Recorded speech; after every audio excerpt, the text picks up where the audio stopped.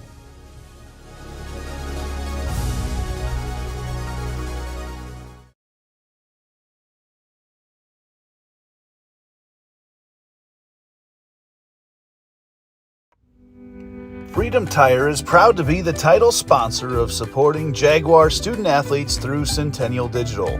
With 6 locations around the metro, you're never far from getting you back or keeping your family safely on the road. Our certified staff and state-of-the-art technology means you can take comfort knowing you've got the best work at the best prices. Come see us at Freedom Tire, a proud supporter of Centennial Digital.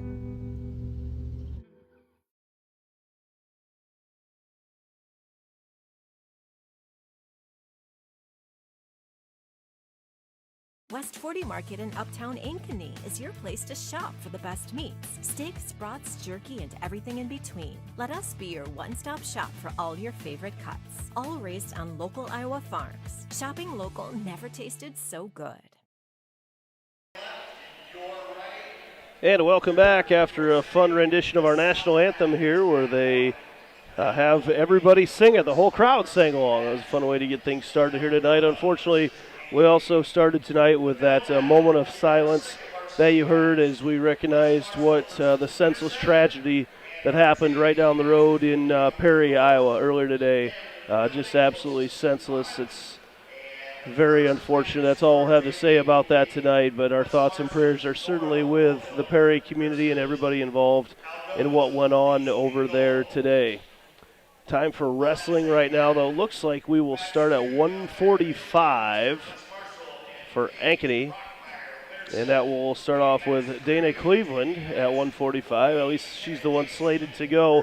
Cleveland, earlier this week, signed to go wrestle at Wartburg in her future, a place near and dear to my heart, Wartburg College. And they've recently started up women's wrestling, as have so many programs around the country, as this sport just continues to explode in popularity on the female side of things. And we certainly wish the best of luck to Dana as she continues her career. Says she's going to study education at Wartburg and go on and wrestle there as well, as they are ranked, I believe, currently 13th in Division III right now, the Wartburg women's wrestling team. And Dana will be a great addition, a great fit up there in Waverly. We've got her set to wrestle Allison Trunkhill from Algona to get started here as they come out onto the mat. Pat Collins will be our official here tonight. Been known Pat for a lot of years. Actually, it looks like the captains are going to go out, and Cleveland is one of those captains out there for Ankeny right now. They're going to do the coin flip to see who decides first what they will wrestle, or who gets to choose what wrestler goes up first. Also on the other mat tonight, we've got 3 mats here going, actually. In the middle, we have got West Marshall and Winterset in the middle. Winterset has just 6 wrestlers here tonight that I could count when they went out for starting lineup, so assume that match or that side of things will go quite quickly with them running. And then over on our third mat tonight, we have got JV going on, and heard the announcer say before we got rolling here tonight that this is the first ever girls wrestling meet held at North Polk High School. So kind of cool to be part of history up here at North Polk. Of course, they share things with Centennial and Ankeny. And that's where we stand tonight, and I have a pen that's not working. So great start to the night for me up here in my note-taking. Great setup up here at North Polk High School for streaming. They've got a great setup up here. A lot of different stuff, very away from the action as far as not having to have a lot of people get in the way and not having to wrestle people to get up to my spot up here. Nice little spot for our cameras as well. So thanks to Athletic Director Matt Eichhorn and all the administration, just super friendly here as we got stuff set up at North Polk this afternoon. So getting started here at 1:45, Dana Cleveland for Ankeny Girls Wrestling. Allison Trunkhill from Algona, the Bulldogs.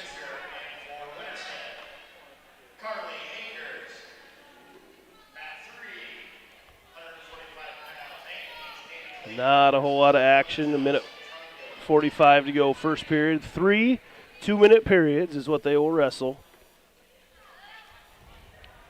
As Cleveland also a talented distance runner on the Centennial track team. Locked up in a headlock here early on. Still not much action as we're 40 seconds into things at the moment. Now she gets control of the arm, has that leg. They try to finish off the single. Trunkill gets out of it. Now Trunkill in on a shot. She's high up on that. Both wrestlers stay up, and now, the single has her hand around the waist. Cleveland's going to get Trunkill down to the mat for 2. Now Cleveland will go to work. She's very good on top as they go to that far edge of the mat. Trying to get Trunkill turned. Has her in on the half Nelson. This will be tough for Trunkill. That's going to be very close. She's getting counted right now. Shoulders are almost there, and she's down. So 46 and a half seconds remaining in the first period, and Dana Cleveland takes down Trunkill, got her into a half, and put her on her shoulders for a quick pin there for Dana Cleveland. Looks like Algona will be an open weight at 155, so it doesn't look like there'll be anybody for Haley McGrew to wrestle.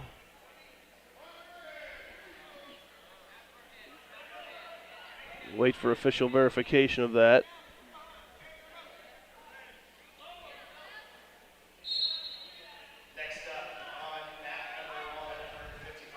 So quick 6 points for Cleveland, and we did get official verification that Haley McGrew won't have anybody to wrestle. She'll come out and get her hand raised by Patrick Collins.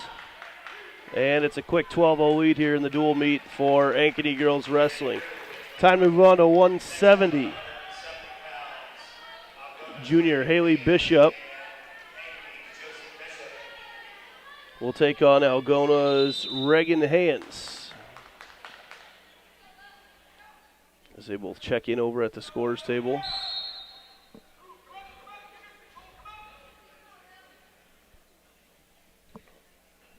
Not sure exactly in our middle mat exactly what's going on here. There's a long delay there. They're just in the second period. Not even sure who the visitor or the home team is over on the other. That is West Marshall, who we've seen a couple times already this year. West Marshall and Winterset in that middle mat. Ankeny will wrestle West Marshall next and finish the night with Winterset. So we move on here at 170. Josie Bishop for Ankeny Girls Wrestling taking on Reagan Haynes of Algona. Bishop has that blue knee brace on. Haynes shoots in on a double right away and takes Bishop down. Now goes to work on the head right away. Went through, couldn't get through all the way on the locked up half. As Bishop tries to work her way back up to her feet. Haynes on top at the moment.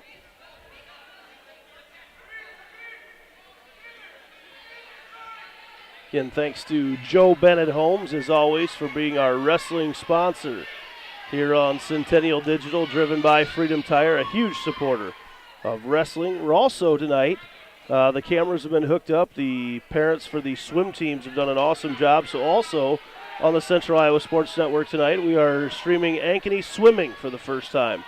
Looking forward to getting over there and watching Coach Rhodes and his team get after it at some point over at Trail Point down the road.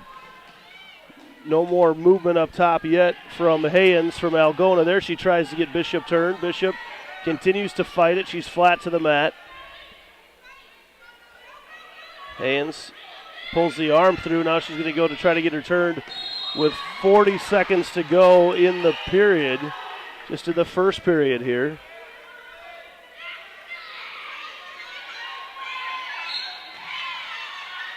As nothing turned there, so Haynes with 25 seconds, they'll go back to work.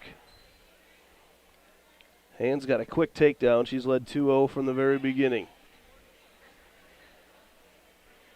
Now she tries to work Bishop's close to getting turned. As she tried to get back up, she got caught in a bad spot. Almost thought Haynes could have got her in a cradle for a moment, but Bishop back down to the mat. 2 seconds, 1 second, that's going to be it for the first period. Reagan Hands of Algona leading Josie Bishop from Ankeny Girls Wrestling 2-0 after 1.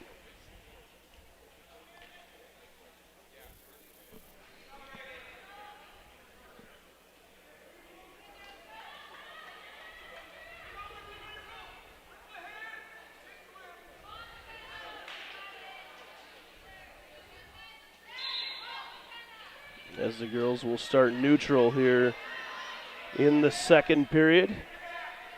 Reagan Hands of Algona leading Josie Bishop of Ankeny Girls Wrestling.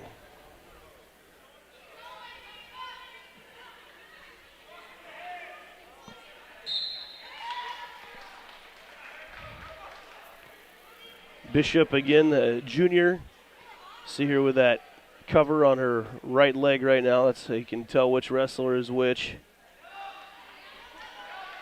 Hands tried to shoot in again. Bishop sprawls, and now Bishop has Hands on her back. Josie Bishop going to try to finish this one off. She's got her in a headlock, a reverse headlock, and that's going to be tough. There's a long time in there. She gets it a pin. As Josie Bishop trailed 2-0, she got the takedown and the pin with 1:13 to go in the second period. Caught Hands in a tough spot and was able to finish it off. And now we move on to 190. Josie Bishop with a win. And in our dual score right now, it is 18-0 Ankeny Girls Wrestling on top.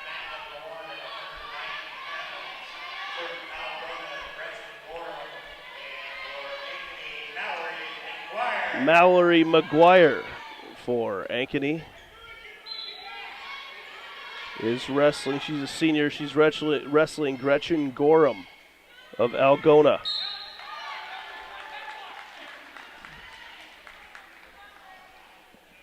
Gorham started to shoot, but McGuire pops out of it.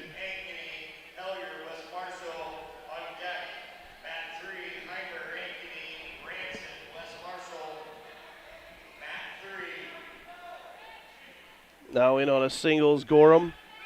McGuire going to try to work her way out of it as Gorham lifts it up higher and higher. McGuire has kept her balance and is able to get down and then gets thrown down to the mat. There's a quick takedown as down to the mat goes McGuire.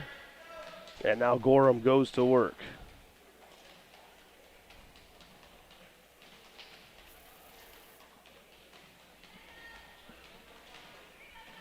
Gorham with that arm bar. Across the back of the head. McGuire is trying to reach back and grab onto a leg, but nothing there.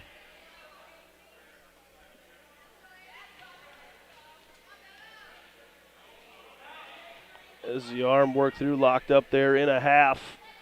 And now goes with the crossface.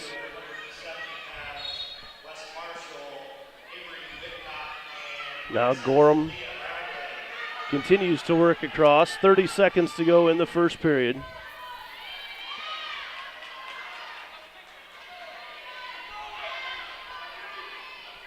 Works around to the other side, really trying to, has her arms locked up of McGuire. Gorham trying to get her turn. McGuire's done a good job of continuing to fight it off. See the assistants for Algona down there at the bottom of their screen trying to yell out instructions. McGuire back up to her base. Gets her arm out of there, and that's going to do it. The end of the first period. Gretchen Gorham of Algona leads Mallory McGuire of Ankeny Girls Wrestling 2-0 at the end of the first.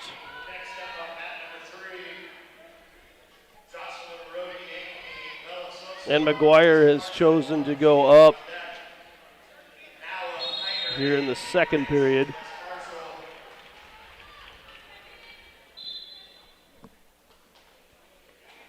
As both ladies will start on their feet. Gorham with a big brace on her left leg. And now McGuire tried to work in and tried to get Gorham thrown, but then Gorham gets in on the single. So now as McGuire continues to try to work her out, Gorham looks like she's going to get on top there for the takedown, and she does.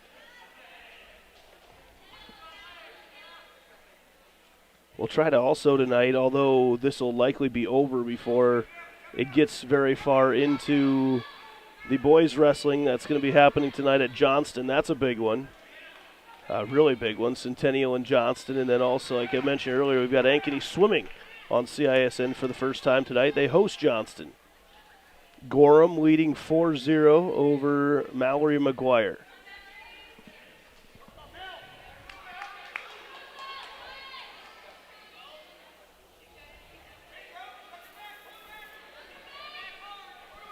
Now Gorham trying to get that arm and get McGuire turned. McGuire continues to battle her, though.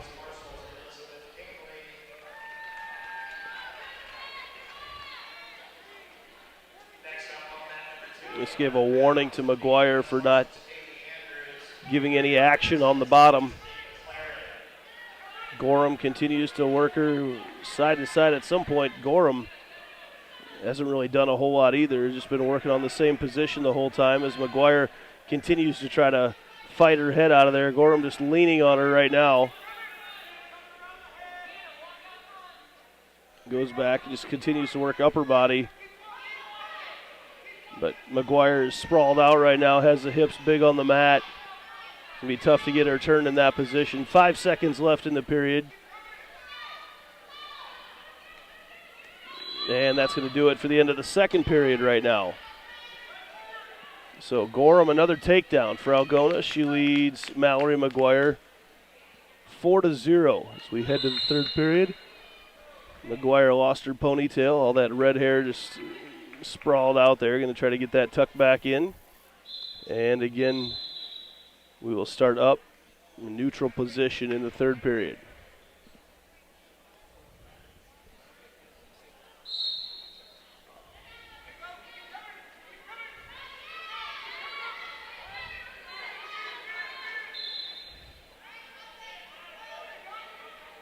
So McGuire has some work to do right now for Ankeny girls wrestling.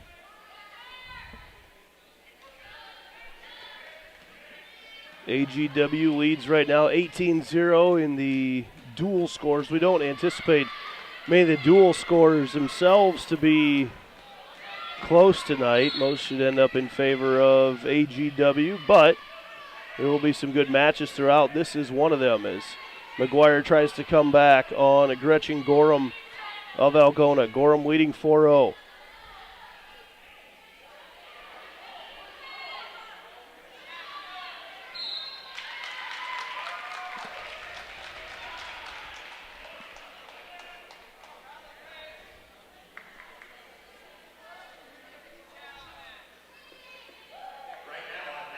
You just think that maybe McGuire will be able to get in and get a throw here towards the end of it all. Under a minute to go in this first match of the night at a 190. And this is a quad. Actually, McGuire, this will be the only match she wrestles tonight as West Marshall and Winterset are both open at 190. So McGuire will be out here, it looks like, for the full 6 minutes in this first one. She's got to get some action going soon as Gorham shot in once more. McGuire fought her off. Conditioning always comes into play in the last little bit here in the third period. Both these girls looking quite tired. This will be the only match at 190 tonight for any of the schools. Gorham locked up again. She'll be content to stay on her feet for the rest of this period. She leads 4-0. And off the mat they go with 6.6 seconds to go. And McGuire going to need a quick takedown and pin. Does not look like it's going to happen as Gretchen Gorham will win this one for Algona, the decision, and give them 3 team points at a 190.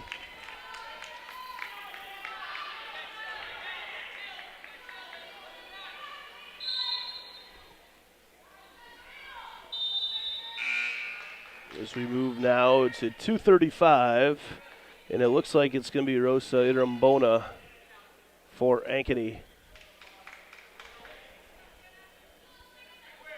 Out there to wrestle Carly Allen for Algona. Next up on mat number 1 for Ankeny is Melanie Martinez. Actually, it's Melanie Martinez out there. Sorry, too far away. So Martinez for Ankeny against Allen of Algona. Little hand fighting to the head right away as Martinez goes right to the top. Tries to get her locked up one more time.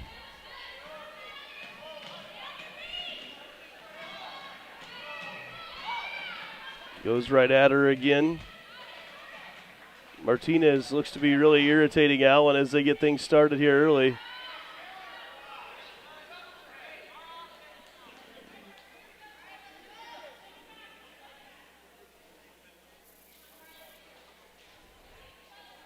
Allen, Martinez goes in, goes for the headlock.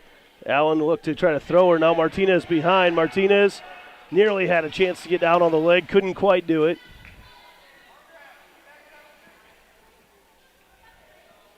Wrestlers have reset a little bit lower now. It's been a lot of hand fighting so far. Martinez had a shot earlier, was not able to capitalize.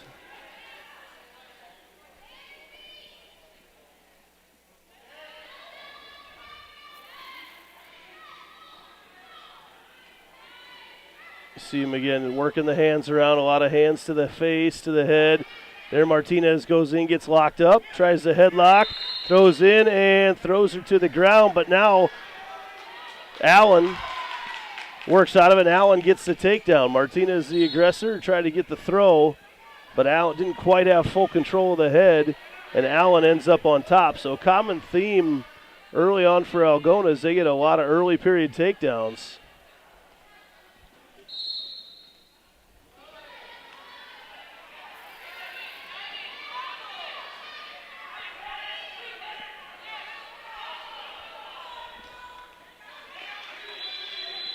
I don't believe that that team score is correct up there. I believe it's supposed to be 18-3. I think they gave 6 points to Algona for that last decision on the scoreboard. I believe it's supposed to be 18-3.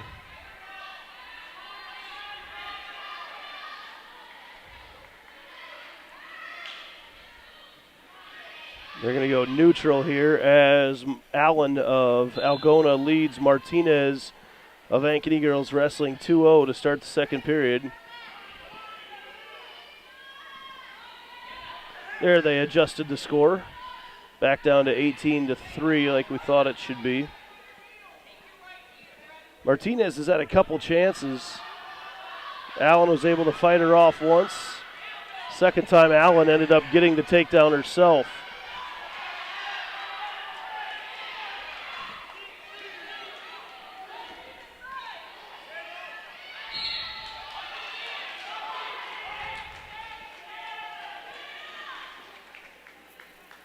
Martinez works in once again. Both wrestlers spent a lot of time on their feet so far.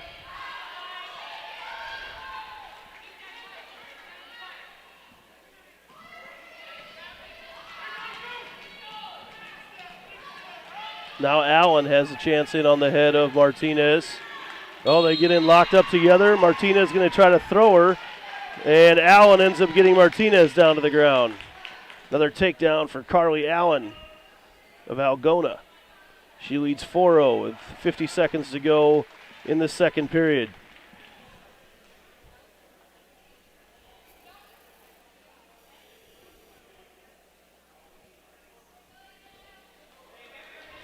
On the head of Martinez. Oh, they get in locked up together. Martinez going to try. So Allen continues to work on top. Martinez has tried to go for a couple throws, and Allen has fought her off, and that's why she leads 4-0. 15 seconds to go in the second period.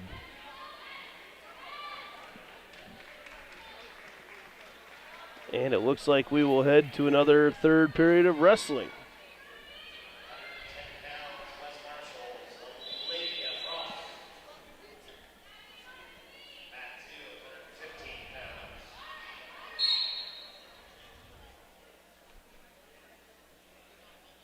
Ends up being a long wrestling match. At 2 minutes per period is a lot. And when you're wrestling full matches, and it's going to go rapid fire tonight, is this time Martinez has chose that she's going to be on top.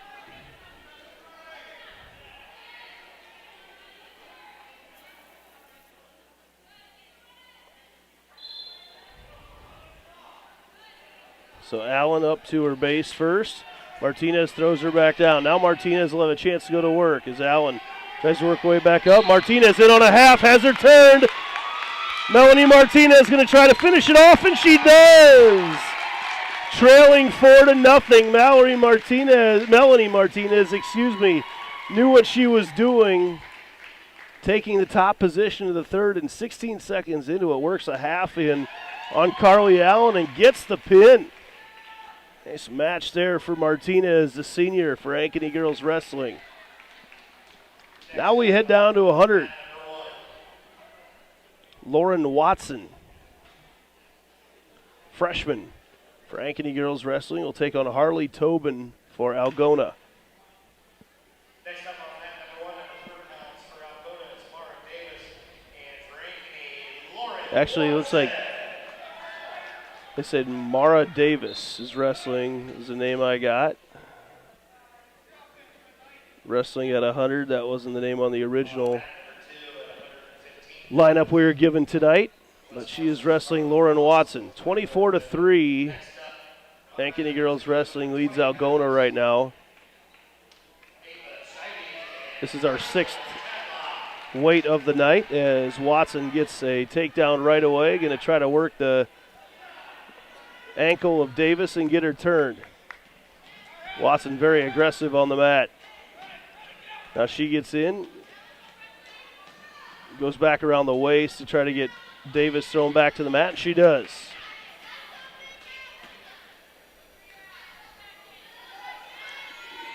Ankeny girls have loved getting into that half so far. There once again, Watson throws Davis down to the mat.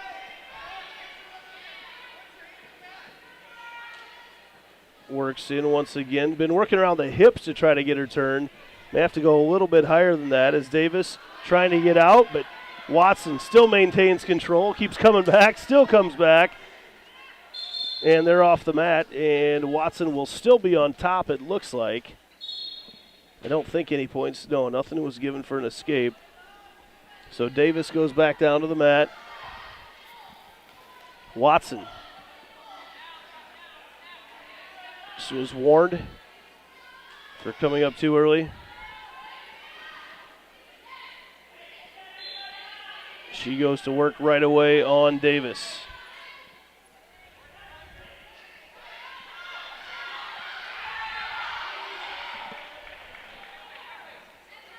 She's been working around the hips a lot, trying to get Davis thrown, or get her turned at least. Hasn't been able to get her so far. Davis has fought off everything. I need to work in a little higher, and now Davis comes around with a headlock. Watson's got to get her head out of that. And she does. Good job by Watson. Fight off that counter move by Davis. And Watson looks like she's going to ride out Davis the rest of this first period. And she does. That's it. Davis was not able to get out. So Lauren Watson and Mara Davis. Davis for Algona. Watson for Ankeny Girls Wrestling. Davis got the coin flip. Watson will choose down. We'll see how Davis does on top, if she can ride.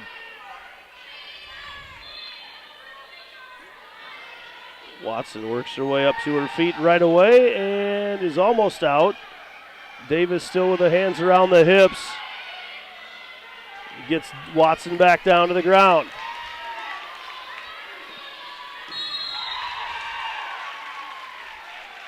Now Davis almost got a little too high, and they head back to the middle.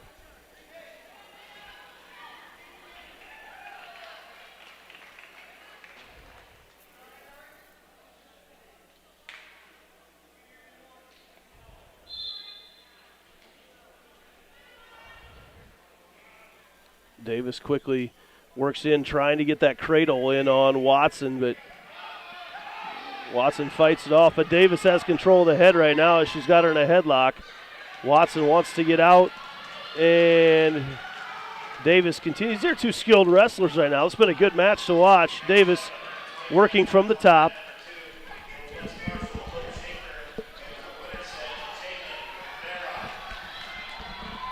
Davis still working from the top. Watson has that wide base right now, slowly but surely working herself back up to her feet. She's up once again. She got up once before, but Davis threw her back down to the turf. Back up once again. She's got 45 seconds to get out and get that escape, which is big right now, and she does. There's the escape to give Lauren Watson a 3-0 lead.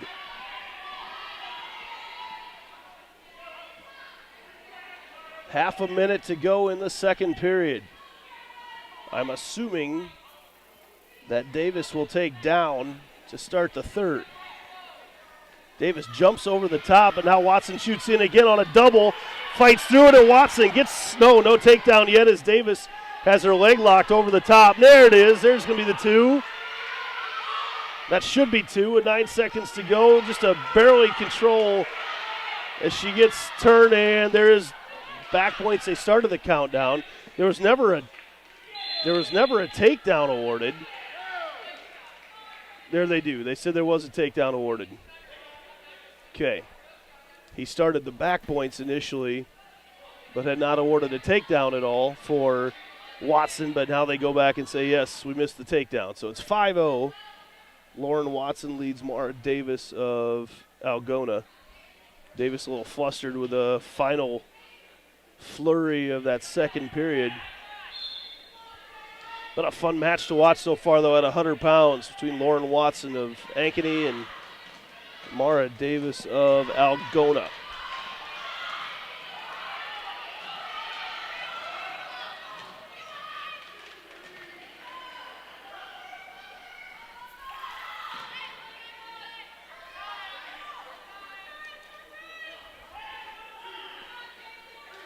Davis chose neutral.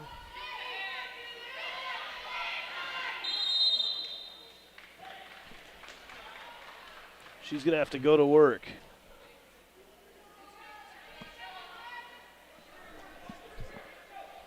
Shoots in there, but fought off by Watson.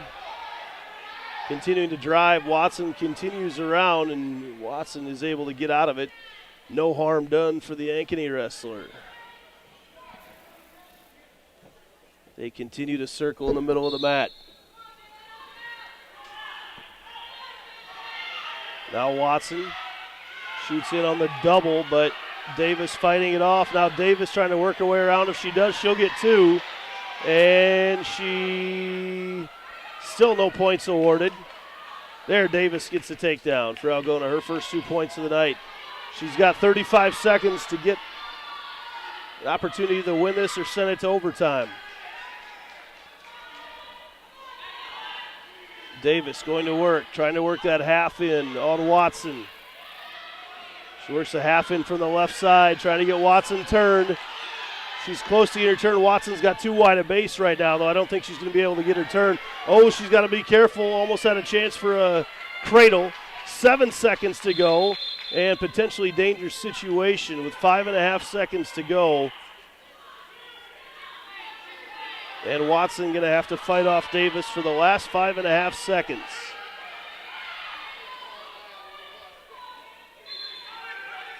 Davis throws her back down one time. Not going to get the second time, though. Nice win for Lauren Watson for Ankeny Girls Wrestling here at 100 pounds.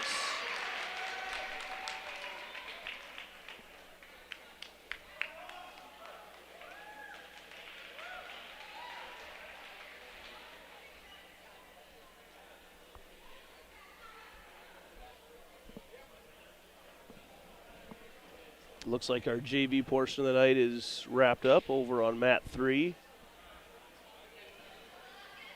Don't see a team score in our matchup of Winterset against West Marshall. In fact, I'm not even sure which team is which over there. We're at 105 right now. Reese Taylor of Algona and Ella Haran for Ankeny Girls Wrestling. Ella Centennial from Centennial as she gets chucked down right away by Taylor. Got to watch Ella's brother Cale wrestle for a lot of years. And she gets a reversal right away. So after a quick takedown, Ella works back in on the reversal on Taylor. And they're back up. That's going to be a 3-2 lead after the first 40 seconds there at 105.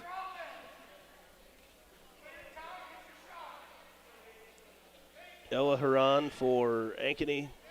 Reese Taylor of Algona.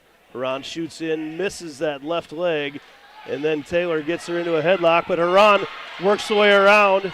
Flurry of activity, and just like that, Taylor has Haran on her back as she fights for it. She's getting counted down. Haran fighting through, but Taylor's got her in that headlock. It's going to be a long time. Ella's going to have to fight through this for a long time. Can she get out of it as Taylor throws her head to the ceiling, trying to get Haran turned. There's 3 back points. 35 seconds to go in this first period as Haran trying to survive through the first period and get back out and start neutral or in a different position anyway in the second. There's a pin with 25 seconds to go. In a quick one there as Taylor and Haran had a flurry of activity, and Taylor ended up on top and got the pin over Ella Haran. That'll move us to 110.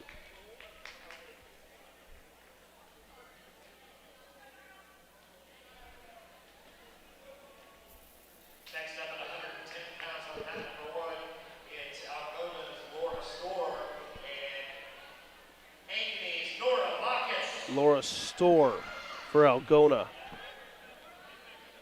We'll be wrestling Nora Bacchus, sophomore for Ankeny. Bacchus was a defensive specialist on that Centennial semifinal volleyball team this year for Coach Jessica Reinhardt, and she gets a quick takedown here. Multi-sport athlete. She's quickly up 2-0 on Storr. She throws Storr down once more. Ankeny girls wrestling leading 24-9 in the dual scores.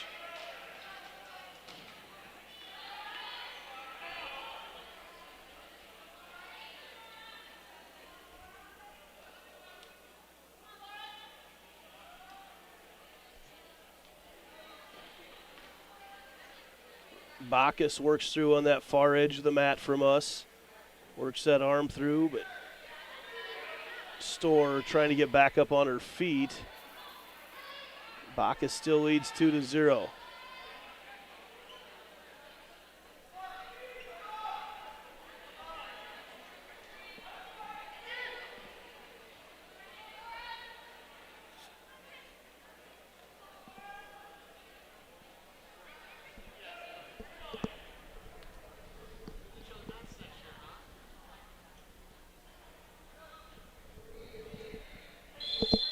And off the mat they go. Just over 28 seconds to go in the first period. Nora Bacchus for Ankeny, Laura Storr for Algona. That second mat is already done.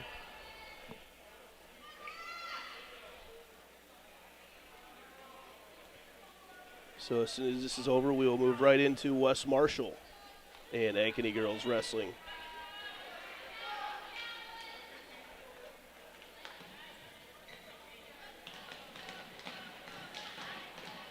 Still have 6 weights to go in this one. And that's going to do it for the end of the first period. Bacchus leading Laura Storr of Algona 2-0. After a very quick takedown, Bacchus will start on the mat. Looks like we're going to move some of these varsity matches out in Ankeny now going to mat number 2.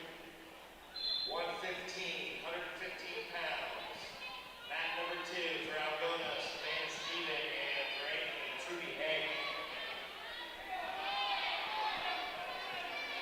So it looks like we're actually, I apologize, I'm going to have a tough time getting both these on because it looks like we're going to start using 2 mats, and I don't have the setup here to do that. I might actually be able to get them both on right now. We're going to try to get this rolling and use 2 mats here. As on this one, Storr has ridden out Bacchus so far over 30 seconds into this second period. Bacchus trying to work back up to her feet. She does there. Now she's in on a double. Bacchus gets the takedown. They're working on the reversal, actually. Waiting on the reversal. No points awarded yet, but Bacchus has found herself back in control, and now she's got a half in on Storr. See if Bacchus now can finish this out. We'll cut right over to 1:15 on the other mat. As soon as this one's over, we'll finish out this match first. Trudy Haag wrestling over on mat 2 right now for Ankeny Girls Wrestling. Going to try to continue to get things rolling here tonight. Bacchus in on the half, trying to get Storr turned. She's close, trying to get her hips up in the air. On the other mat, Haag has started off with a quick takedown about 30 seconds into it.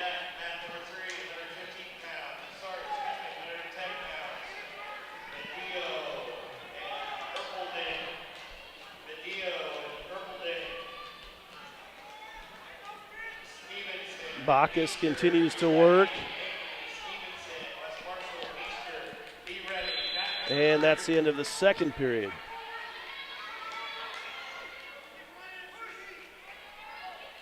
Nora Bacchus has taken a 4-0 lead. Ankeny Girls Wrestling leads Algona 27-9. And they will start on their feet here in this third period. Trudy Haag has a 4-0 lead over on mat number 2 over Savannah Stephen from Algona. We'll cut to that as soon as this match is done. I've got the capabilities of doing it. I just didn't know we might go to 2 mats tonight, so I don't have a second camera to use.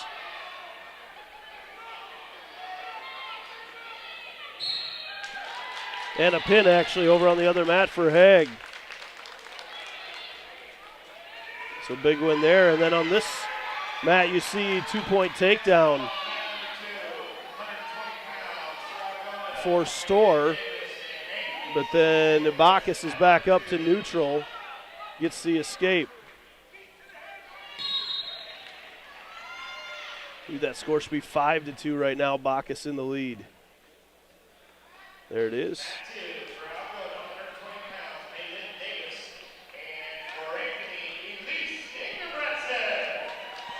Over on mat 2, Elise Ingebretsen for Ankeny, and I believe she's one of the North Polk girls on this team. So wrestling in front of her home crowd tonight. Ingebretsen is wrestling Malin Davis of Algona. There you see a 2-point takedown for Bacchus. She leads now 7-2, under 30 seconds to go.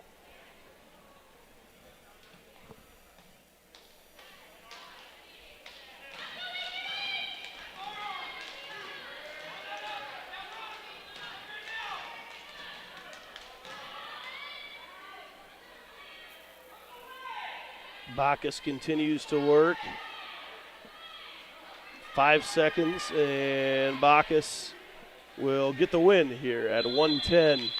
We're going to go ahead and move over to mat number 2.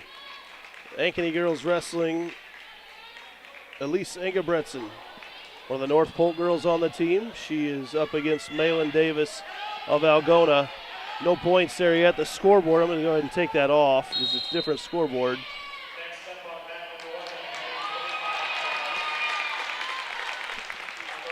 And Ingebretsen gets a takedown to start things off here.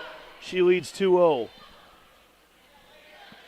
We'll get back to the action on mat 1 as soon as this match is over, as Ingebretsen is working to get Davis turned. And really a bridge there from Davis. Thought it might have been an opportunity for Ingebretsen to finish her off. She's really retching on that shoulder. Now she's got her turn. Might have turned her too far. Davis fighting away on the inside. Boy, she's got her body contorted. Almost turned all the way around. And another chance there. Ingebretsen going to try to finish her off. She leads 2-0. There's been no back points yet. Now she's getting counted. She's got at least 3 here. 3 seconds, 2 seconds, and at the end of the first period, here over on mat number 2, we'll cut back to mat number 1 here eventually. No rest going on over there yet. It looks like it's going to be Lily Hans of Ankeny and Sienna Fair of Algona. No match, actually. That's Emma Daggett, actually, with the win over, so there's no match at 125. This is 120 that you're watching right now.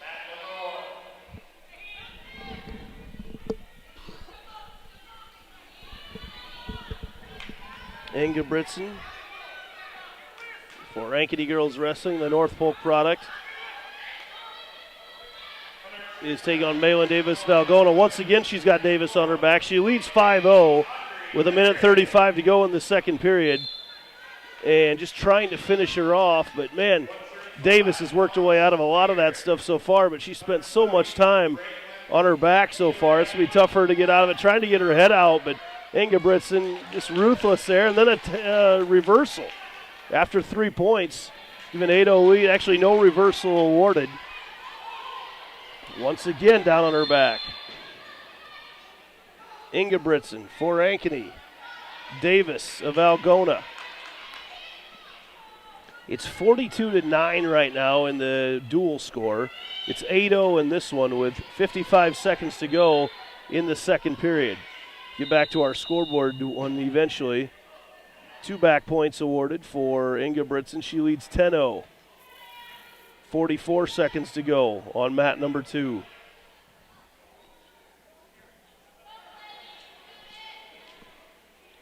Over on mat number 1, we'll get there in a minute. Audrey Hedrick wrestling Abby Gorham of Algona. Gorham leads 2-0 about a minute into that one. In fact, we may switch back over to that here shortly, as it looks like Ingebrigtsen has this one in control with 15 seconds to go in the second period. A lot of action going on here on 3 different mats tonight.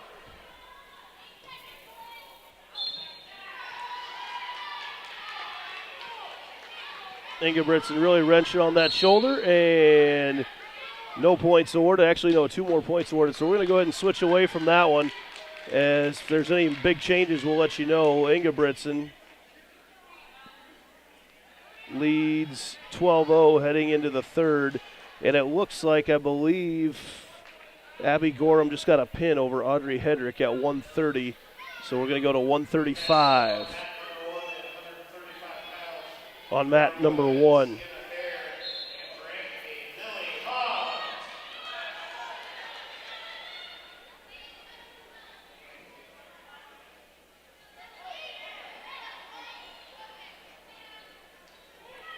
Back up on mat number 1. It is Lily Hans of Ankeny against Sienna Fair of Algona. This will be our last match of the night, as Algona is open at 140, so Hayden Bratlin, the freshman, won't have anybody to wrestle against. Hans throws Fair back down to the mat.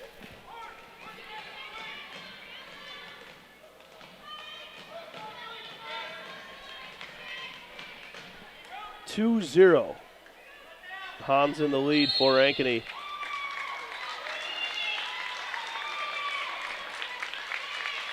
Tech fall over on mat number 2 for Elise Ingebrigtsen. She wins 16-0. We'll get 5 points for Ankeny.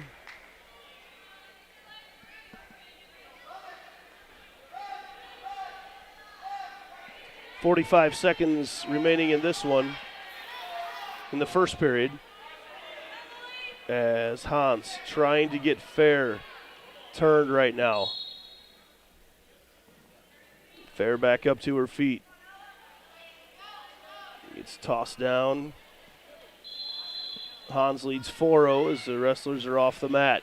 See, Coach Dustin Rowland is over there watching, as he had both. He's there on the top left of your screen. Coach Rowland had 2 mats going on at the same time. He's back to just being focused on mat number 1 right now. Full of energy. Coach Rowland's been a pleasure to work with as we cover Ankeny girls wrestling this year, courtesy of Joe Bennett Holmes.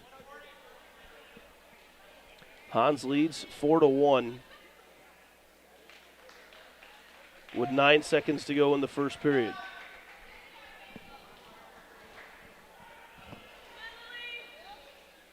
Trying to work into a cradle and not enough time to finish it out. Winterset, on deck, Miracle Hellier, Wes Marshall, Algona.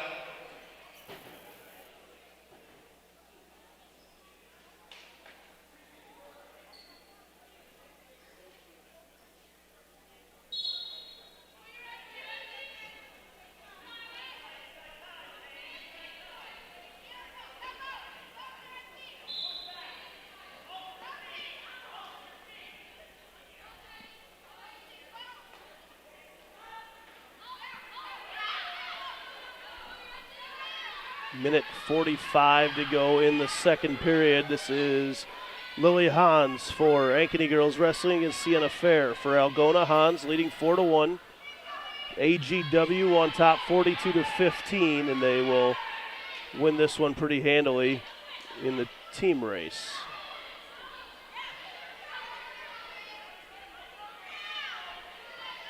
Busy night for Ankeny Athletics as the boys wrestling team is down at Johnston, double duel. I don't think it was scheduled as a double duel, but I don't believe they'll be wrestling Dowling tonight. I think they'll just be wrestling Johnston. As you see, Hans is close to giving up a takedown, and then she works her way back into a headlock, and no points anywhere yet. If Hans can kick out, she'll be in good shape.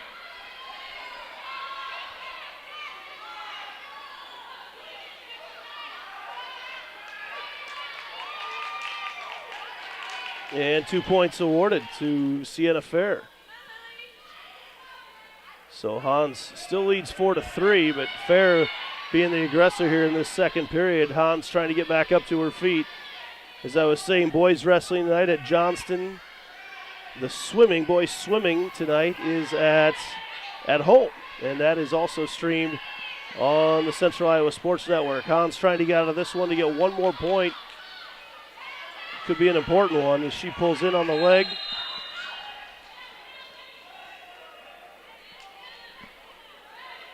And Hans trying to get a reversal here, and not going to happen. She leads 4-3 heading into the third period, excuse me.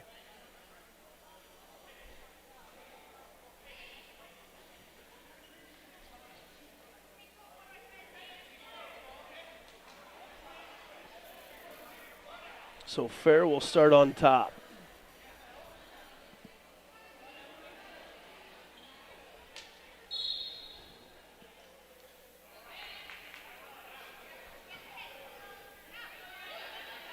Caution issued to Fair. She got on Hans too early.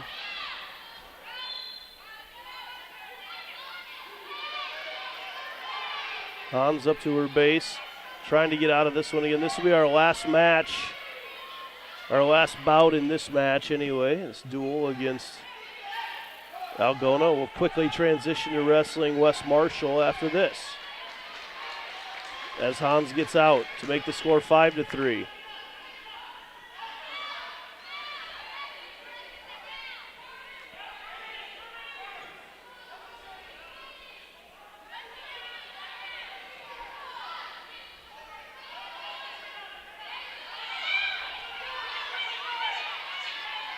Not much action as Fair's going to have to force the issue here quickly.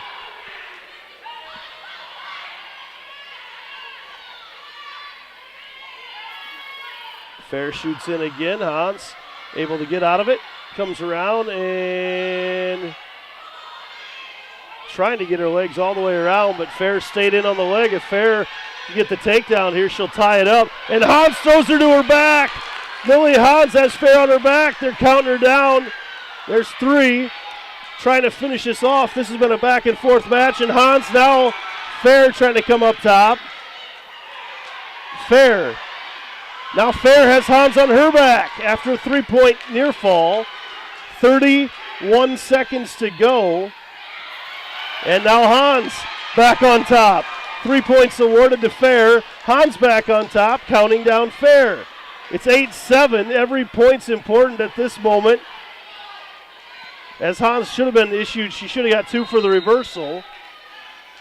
There was no 2 issued for the reversal, but she just got 2 back points. That scoreboard is a little behind. I'm not sure what they're, I believe, there we go, 16-7. They finally got everything updated after the back points were all issued. Not sure that's accurate either, but the final, either way, an exciting finish to that one between Lily Hans of Ankeny Girls Wrestling and Sienna Fair of Algona.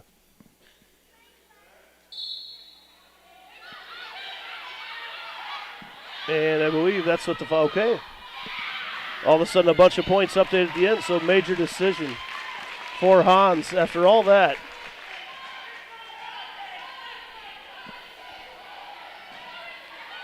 .45, actually, I believe it's supposed to be 46-15.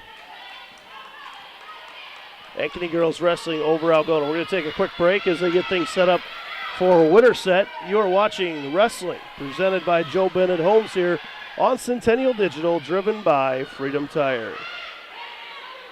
So when an athlete walks into Nick Rush Fitness, the one thing we want them to know is that this is a phenomenal community. We have the best coaching. We have the best technology. We have the programming that can help them succeed. So whether it's trying to get on JV for the first time, going to that next level on varsity, going from a second string to an all-state player, we have the tools, we have the programming and the coaching in order to take each individual to their next level.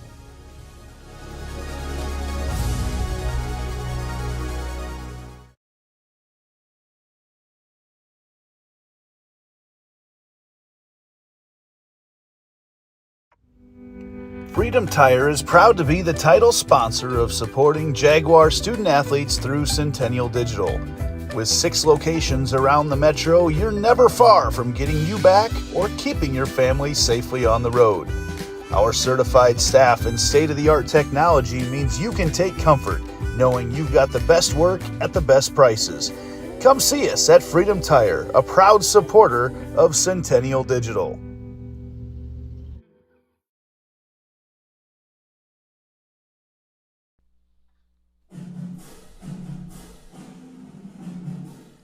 Winter sports coverage on Centennial Digital is driven by Freedom Tire, brought to you by these generous local businesses.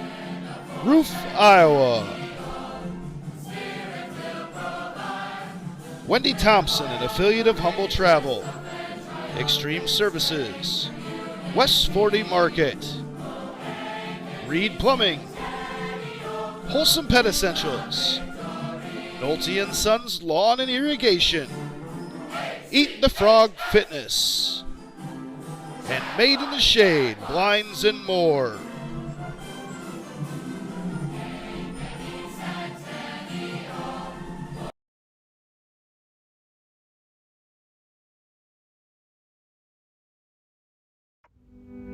Freedom Tire is proud to be the title sponsor of supporting Jaguar student athletes through Centennial Digital. With 6 locations around the metro, you're never far from getting you back or keeping your family safely on the road. Our certified staff and state-of-the-art technology means you can take comfort knowing you've got the best work at the best prices. Come see us at Freedom Tire, a proud supporter of Centennial Digital.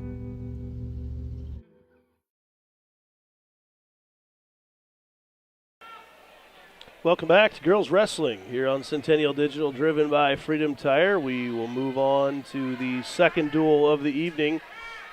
A little behind right now, not by much, as it was scheduled to have Ankeny Girls Wrestling go up against West Marshall, the Trojans, here at 6 o'clock, so not too far off from getting started here. Ankeny already defeated Algona tonight, 46-15 in the first duel of the night. We will start at 155. Haley McGrew for Ankeny Girls Wrestling will be wrestling Meredith Crawford. from West Marshall. At least that's the initial indication we've got. And McGrew in on a quick double.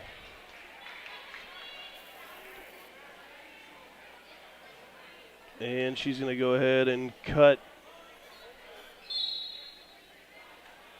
Crawford loose. McGrew did not wrestle in the first one tonight. She gets quickly another takedown. It's 4-1. McGrew gets in on a single and gets her third takedown real fast. 30 seconds into it, 3 takedowns. And she is going to go ahead and I thought she was going to cut Crawford loose once again, but Crawford really doesn't want to get cut loose, it looks like. Now she's going to go to work on top. Up 6-2. Working in to get Crawford turned, and she does, and it looks like McGrew's going to finish this one off, and she does. Quick pin to start tonight. So Haley McGrew received a forfeit and then gets a pin in 52 seconds in this one against West Marshall. Quick start, fast start for Ankeny girls wrestling here against the Trojans.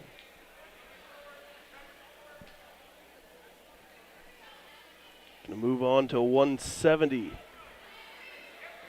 Josie Bishop, who had a fun match earlier against Algona, will be wrestling Avery Whitcop from West Marshall.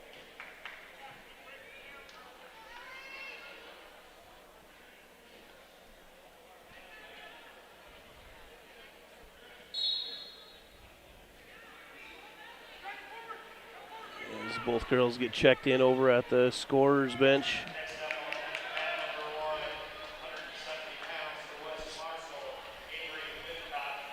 So it will be Whitcop and Josie Bishop of Ankeny Girls Wrestling here against West Marshall.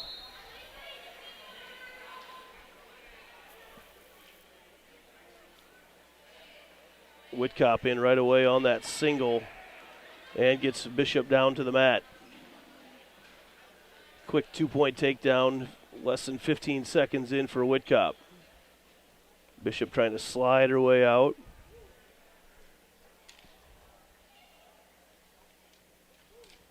As Whitcop goes to work up top.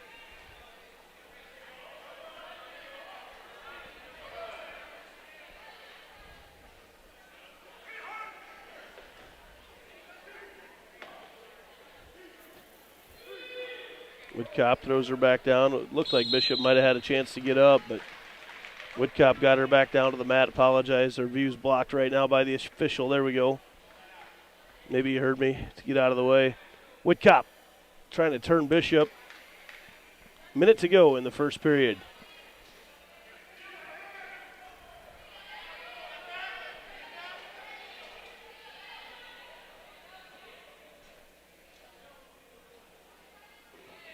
Bishop going to have to be careful. Whitcop can get her rolled into her. Working on that finisher right now.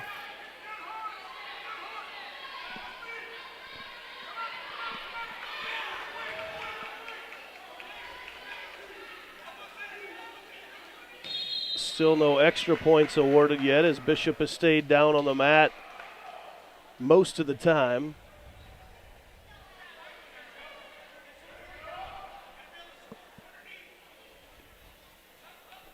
Whitcop continues to try to work through to get Bishop turned, but Bishop has fought her off the entire time. Just kept leaning back into wherever the pressure has come from. Now she's trying to get her turned once again. Bishop's got to be careful here. She's close, and that's the end of the first period.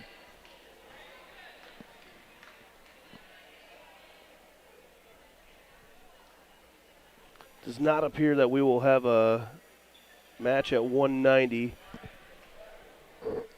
Mallory McGuire will likely receive a forfeit.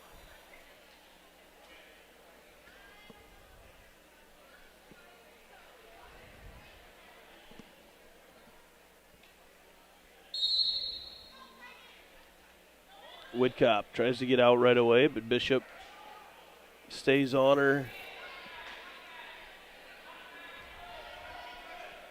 Bishop continues to ride and get her back down to the mat. Bishop working that top very well, very aggressive up top. As Whitcop trying to slide her way out, and she does and gets the reversal. So 2 more points for Avery Whitcop. For Winterset, Tardy Acres.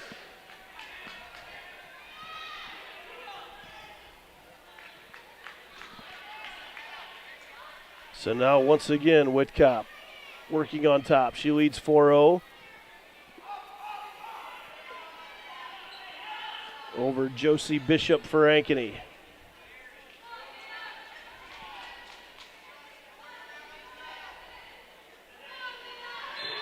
Working her into a cradle right now, and that's going to be tough now for Bishop to get out. Whitcop's got her counted down. She doesn't quite have her in position to get her pinned yet, as she's still got that right shoulder off the mat. She might have to let her out, but she's got her stuck in that cradle pretty good there. Lets her out. 7-0 our score right now. Whitcop of West Marshall in the lead over Bishop for Ankeny.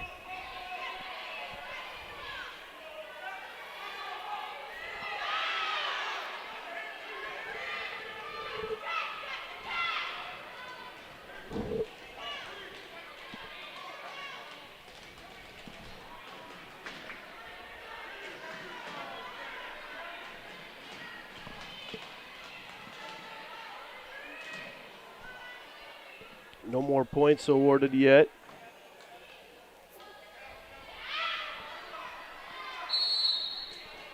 And that's the end of the second period. Avery Whitcop leading 7-0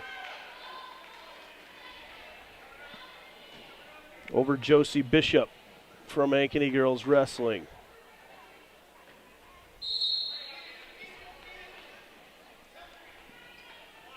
Wrestlers start on their feet here in this third period.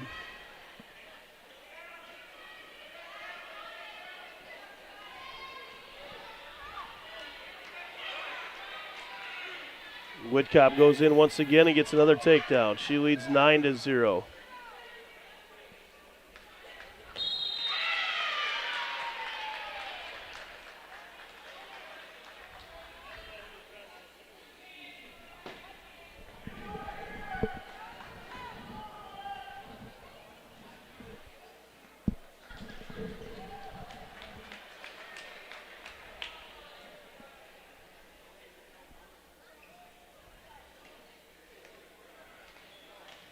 Continuing to work on the top is Avery Whitcop of West Marshall.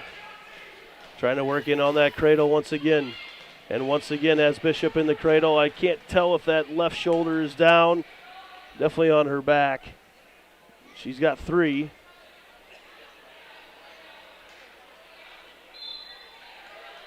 Can't quite get Bishop on all the way down.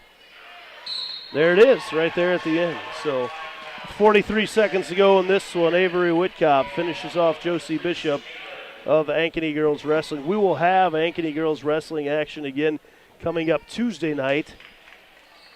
And they are home. Actually, that'll be wrestling at Southview Middle School right across the street from Ankeny High School. And the reason it's at Southview is because we'll also be doing a boys and girls basketball game that night as well. So it'll be a busy night of streaming. That'll be on the Ankeny Activities Network. Centennial will be home that night as well, so we got a lot of activities that we'll make sure to keep on the air and keep everybody abreast of what's going on.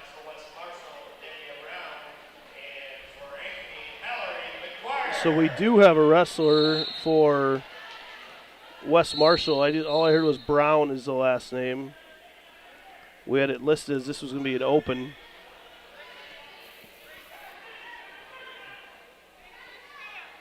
And immediately as we start, appears that we have some blood. Oh, actually there's a wristband that was still on, so 1 point awarded already to Mallory McGuire for Ankeny. McGuire for Ankeny, Brown for West Marshall.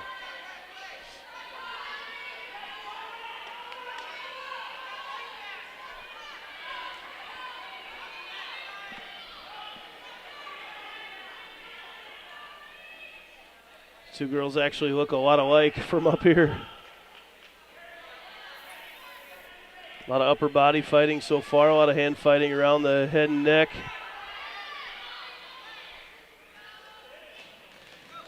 Now McGuire working her way in and works her way on top. So a 2 point takedown for Mallory McGuire over Brown from West Marshall. Now McGuire will go to work.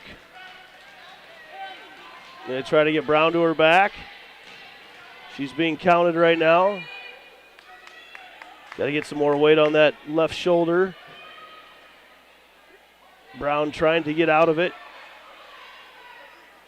And she does work her way over. Now Brown gets the escape after 3 points awarded for McGuire. So McGuire leads 6-1 after that penalty point to start the match.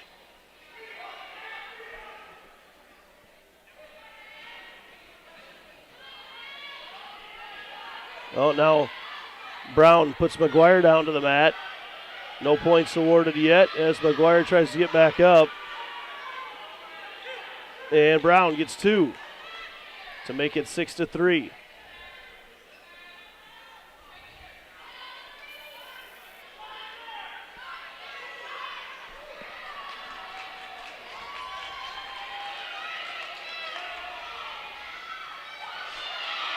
And right at the end, an escape for McGuire to make it 7-3.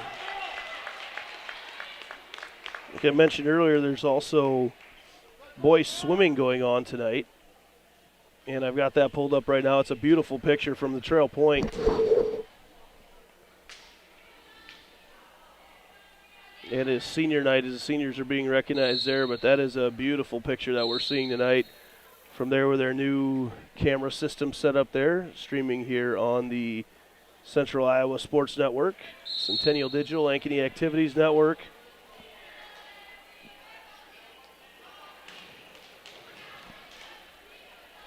This is Mallory McGuire as she's trying to throw Brown right now, and Brown ends up, they're fighting, and McGuire throws her down. Now McGuire going to try to finish this one off. She's got Brown in a headlock, flat down to the mat. There's the pin for Mallory McGuire.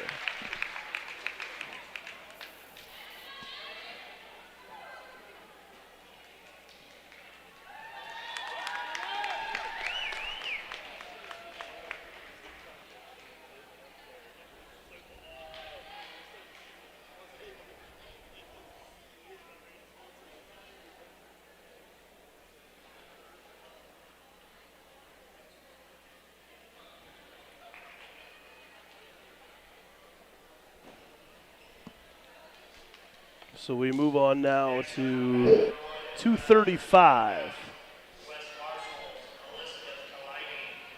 West Marshall's Elizabeth Kalini will wrestle Melanie Martinez for Ankeny.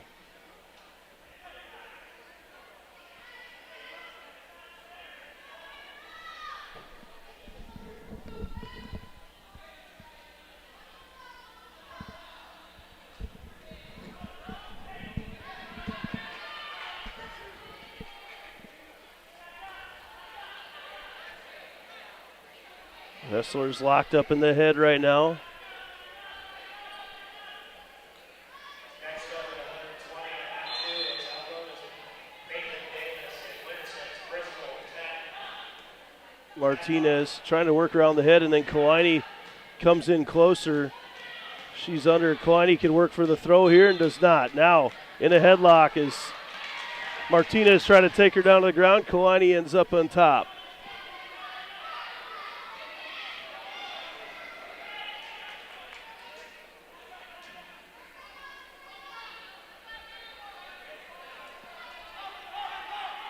Two to 0. Elizabeth Kalini from West Marshall leads Melanie Martinez of Ankeny Girls Wrestling.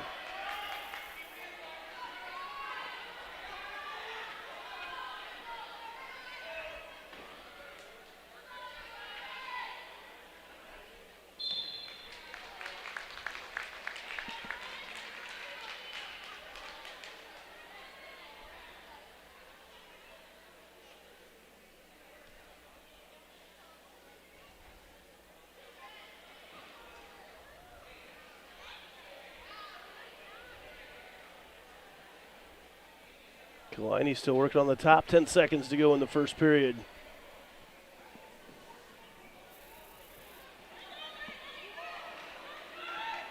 And Kalani trying to get the pin here at the end and can't quite do it, as that's going to run out the period. She got 3 points on the near fall there at the end to make it 9-0. So we're at 235 pounds right now. Elizabeth Kalani of West Marshall leading Melanie Martinez for Ankeny Girls Wrestling 9-0. Martinez works in once more. Now Kalani tried for the single as they're bear hugged and back down to the mat. Another 2 points for Kalani.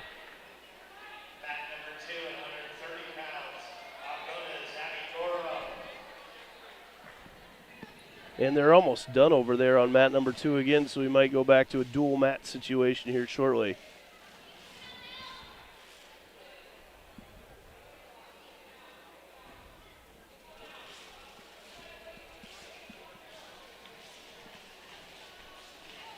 Kalani for West Marshall continues to work on Martinez of Ankeny.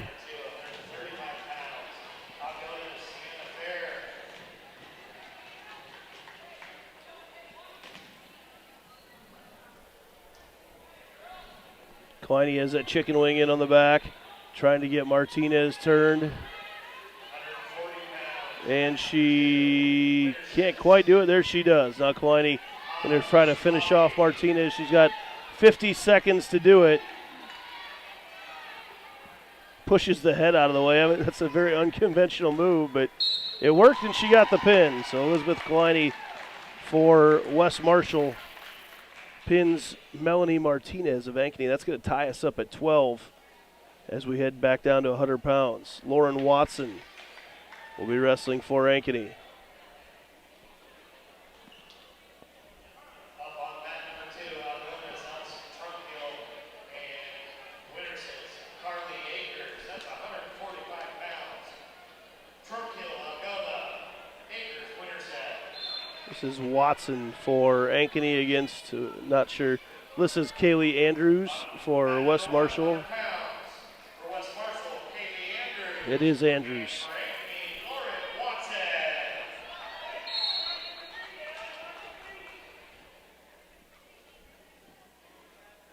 Watson was a fun wrestler to watch earlier tonight when she beat Mara Davis of Algona in a fun match earlier on.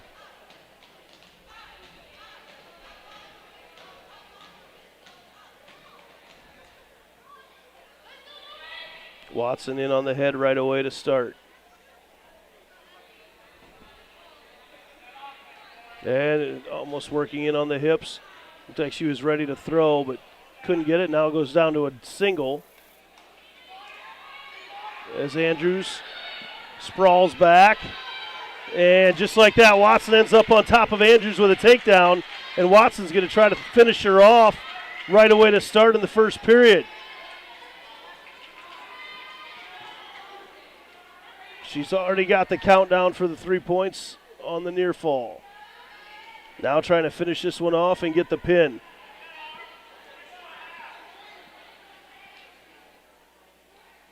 Watson trying to get that right shoulder down as Andrews has pushed her body up underneath her, and Andrews has got out of it at least initially. 3 points awarded on the near fall to Watson, who now leads 5-0. Has the chicken wing in, trying to get Watson, or trying to get Andrews turned once again.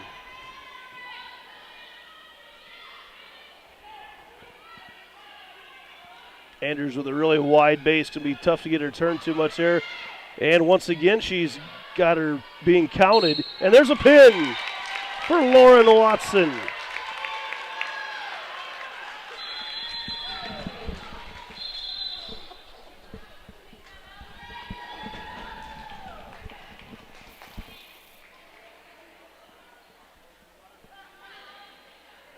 Nice one there for Lauren at 100 pounds. Now we move on to Ella Haran, the senior. We wrestling freshman Jenna Randall.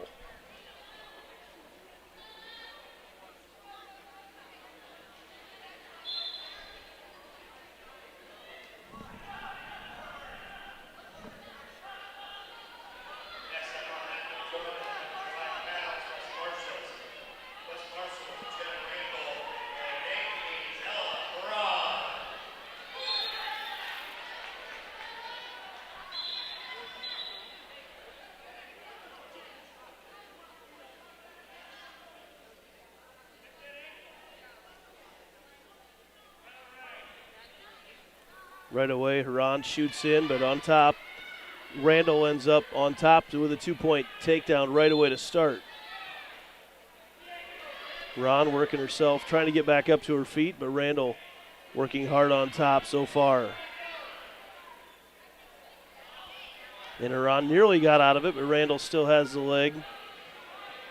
Huron trying to kick out of there, and once again is thrown down to the mat.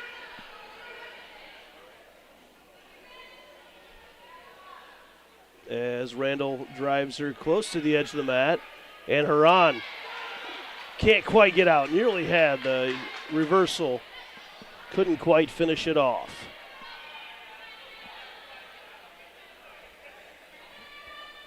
Huron trying to work out of this after getting taken down early.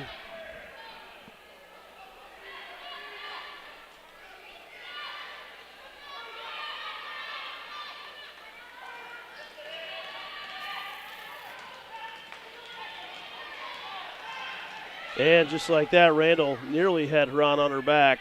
35 seconds to go here. Randall's ridden her out most of this period after an early takedown. And now Huron works her way over, and Huron's got Randall on her back, a reversal. And there were no back points awarded. Not quite, didn't have her far enough in. Coach Rowland wants the back points as he's arguing 4 on the far side. Huron evens things up at 2. She will start down with 23.5 seconds to go in the first period.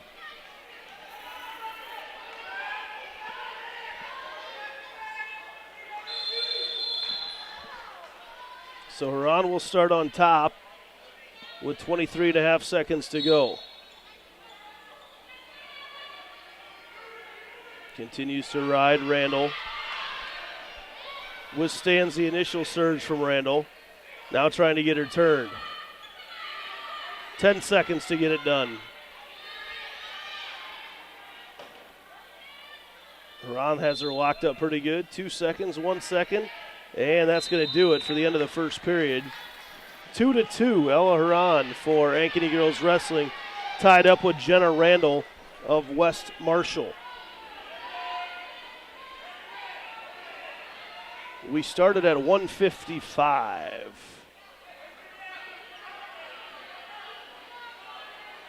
So we are 5 matches in here on our 6th as Randall starts on top of Huron in this second period. Huron trying to work her way back up. Nearly was out.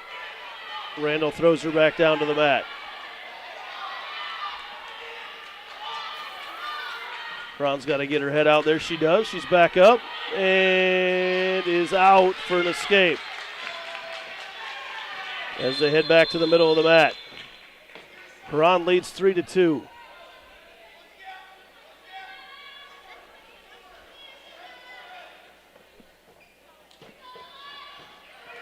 And Randall shoots in for a double. Huron trying to get out of it and is awarded the takedown is Randall. And has Huron in that half, trying to get her turned. 1:05 to go in the second period.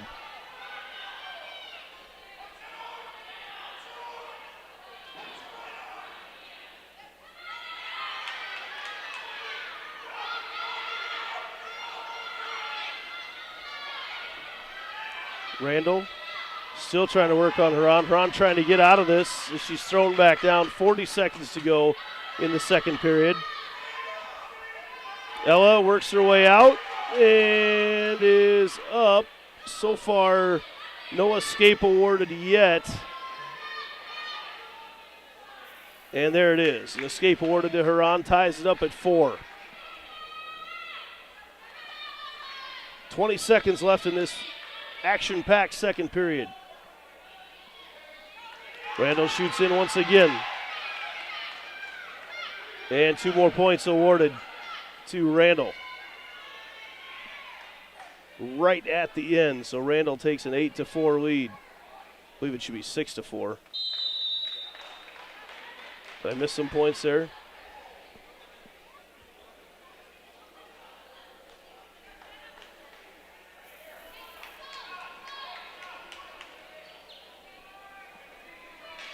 They've got Randall down for an 8-4 lead. right now on the scoreboard.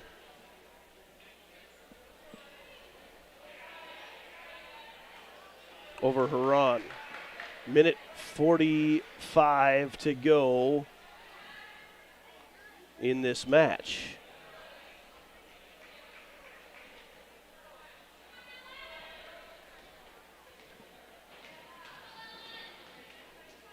Randall has control of the head once again. Working away around Huron. Huron trying to flee her. And Randall now trying to get Huron turned. Got the takedown there. Is back on top. Now leads 10-4.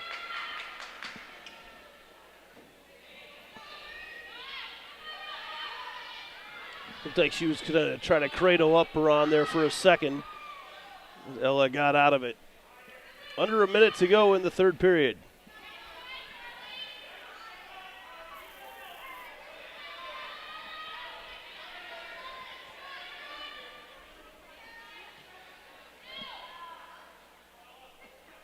Jenna Randall for West Marshall on top of Ella Huron from Ankeny.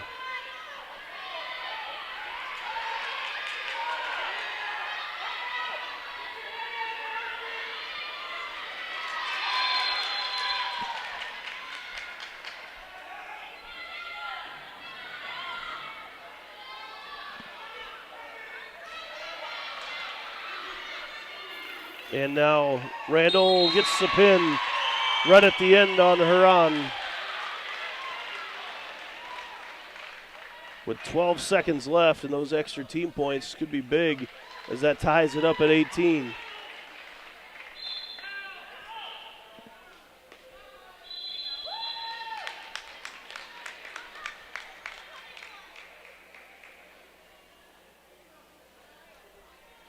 So we move on now to 110. Nora Bacchus for Ankeny against Olivia Frost of West Marshall.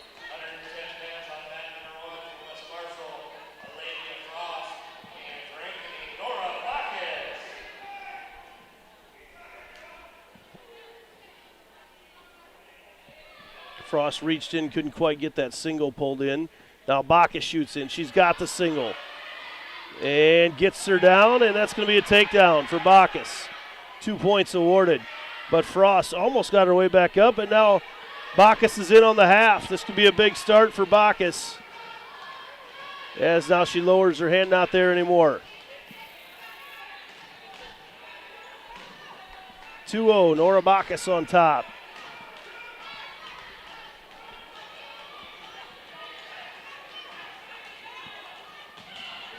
And going to be an escape there awarded to Frost. And then Bacchus takes her back down. So 4-1. Initially she was getting counted down. The official says they're off the mat. 4-1 Bacchus in the lead.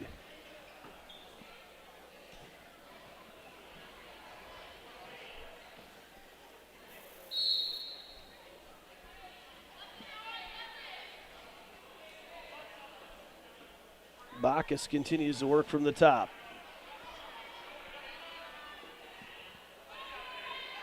Trying to get Frost onto her back. She already leads 4-1. She's close. And Frost appears to have wiggled her way out of it, at least initially.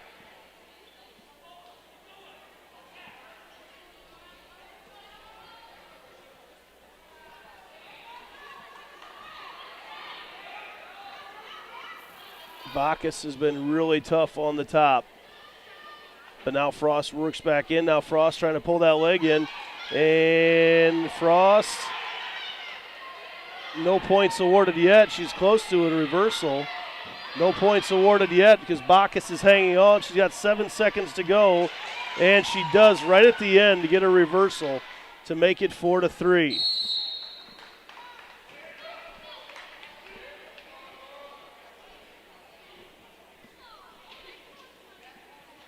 They only gave her a point for an escape. There it is, an extra point for the reversal. If you have a chance tonight as well while you're here on the Central Iowa Sports Network page, turn also over to see the awesome picture from swimming tonight. Awesome work by the Ankeny swimming parents to make that happen. We've got a great relationship with the Central Iowa Sports Network, so we're able to have that air on the CISN as well, and that is a great picture to tune in to watch. Their Ankeny boys swimming tonight. Johnston going up against them.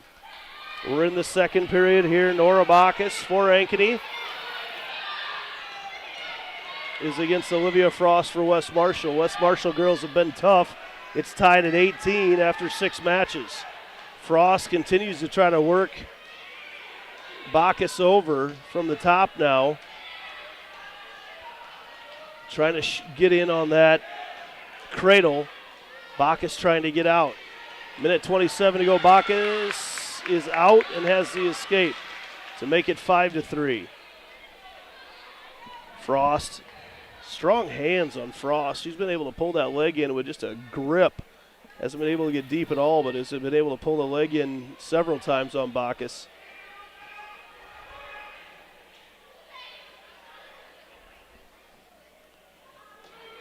Down under a minute to go in the second.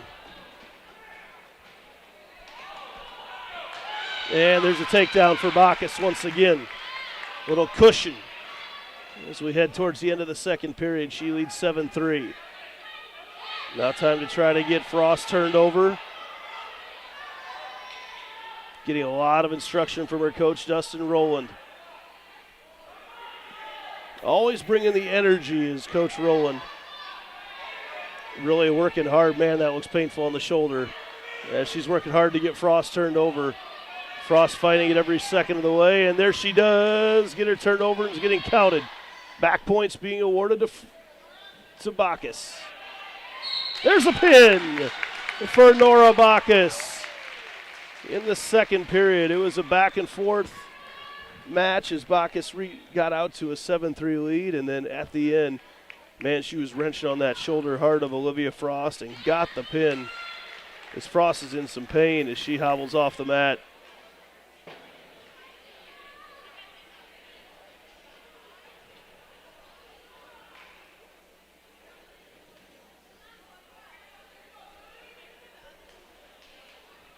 They move on to 115. Trudy Haig for Centennial. Carly Fonts from West Marshall. Next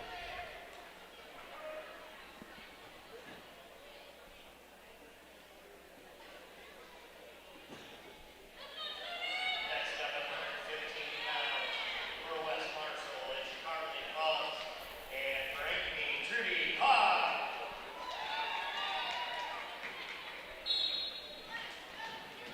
Fonts, senior for West Marshall. Hogg, a sophomore for Ankeny. And Fonts has control of the leg right away as Hogg was trying to get around behind her, still trying to get around behind her. And does for a quick takedown for Trudy Hogg, 20 seconds into this one. Now she'll go to work.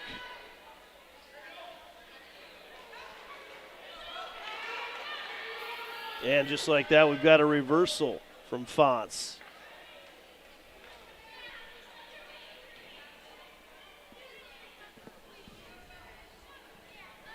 Now Fonts trying to work in on the cradle.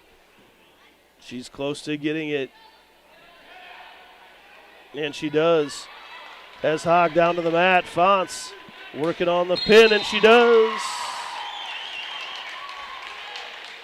So after Hogg got the first takedown, Fonts battled back right away and gets the pin in under a minute.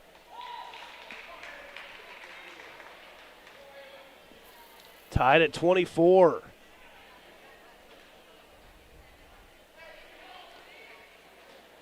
There's been 6 points awarded in every single match so far.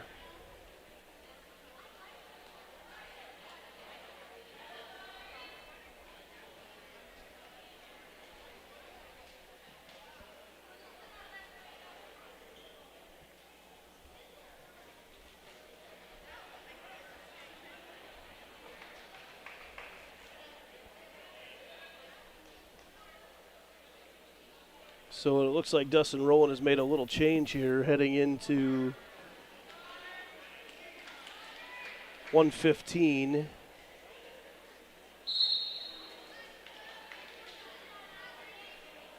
Actually, this would be 120. Now 120 pounds, West Marshall to be inside. And for Ankeny, Audrey Lucas. Audrey Lucas wrestling for Ankeny here at 120.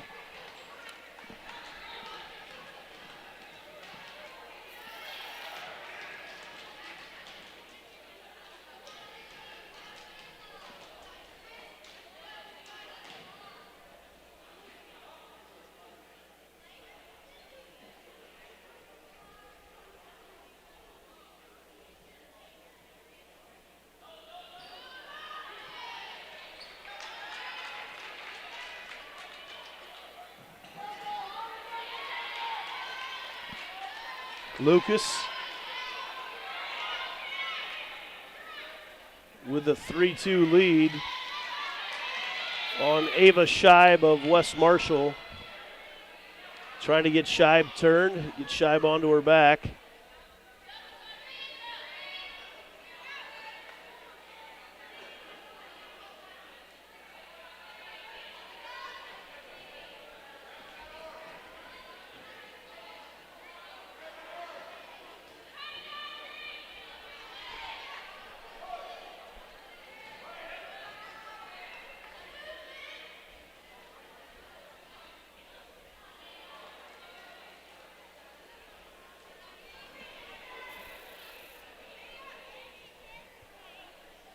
Still trying to get Scheib onto her back, leading 3-2, entering the end of the first period. Gets her counted down there at the end and got 2 or 3. Got 3 at the end of the period for Audrey Lucas.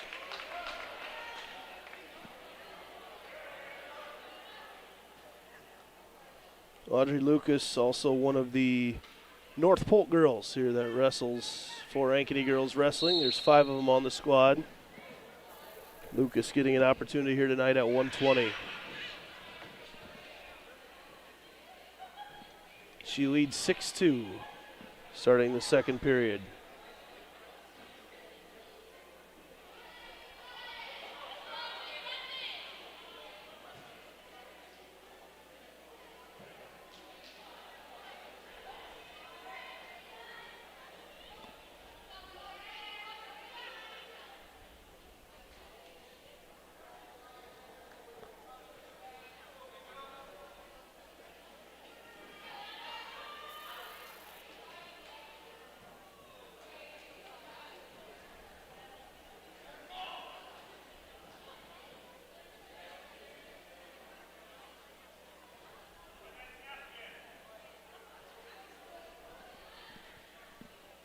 (6-2) now, a minute into the second period. Lucas still in the lead.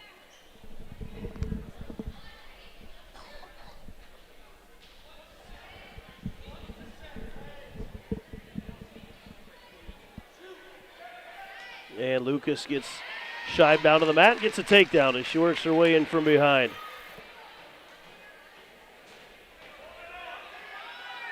Now trying to get her turned. And she does. Working on her right now. Lucas trying to get the pin. She's got back points, but getting out of it was Scheib. How many did they give her? 3. Didn't see how many he had counted there before she slid her way out. Now working on another hold. Already leading 11-2. Lucas with 8 seconds to go. She's been counted twice. I'm not sure how Scheib hasn't got pinned, and she does. With 2.9 seconds to go in the second period, Audrey Lucas looked up, made eye contact with the official, shifted her weight just a little bit, and pinned Ava Scheib from West Marshall. Big win there at 120 from Lucas. We move to 125.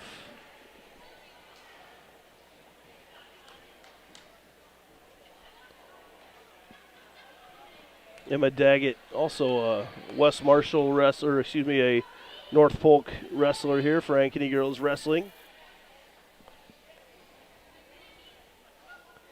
She will take on Hope Schaefer.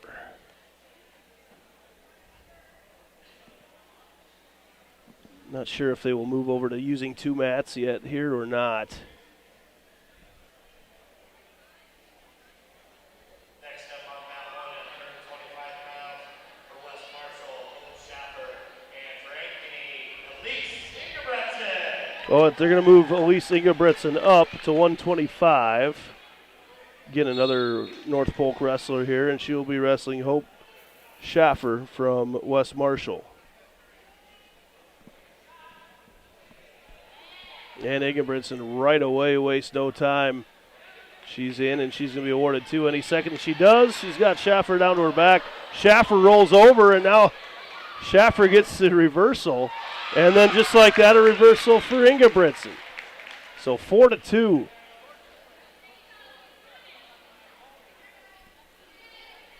Ingebretson in the lead here early on.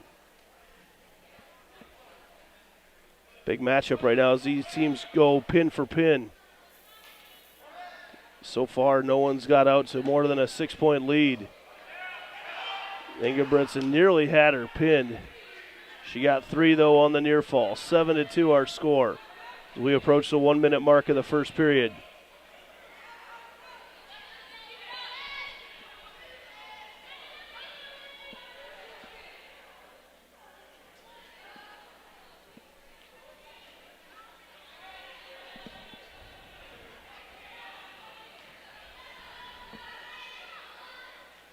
Ingebretson still going to work on Schaffer.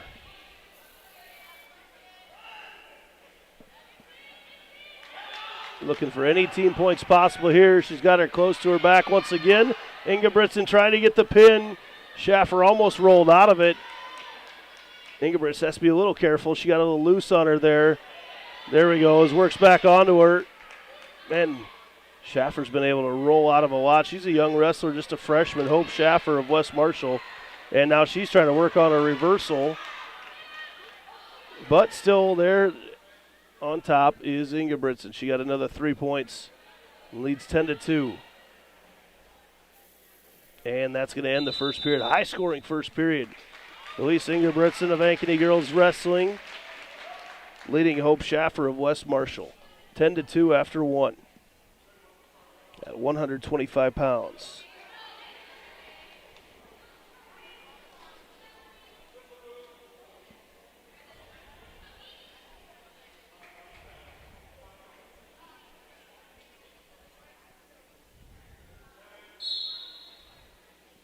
As Ingebretson tries to get out initially, and she's close, but tossed back down to the mat by Schaffer. Nice move, though, by Ingebretson to get a reversal.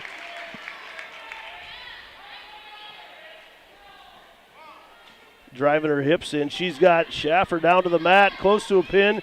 Schaffer, man, she is bendy. She's been over to roll out of a lot. And there's the pin for Ingebretson in front of her home fans. She gets a big round of applause from the North Polk faithful.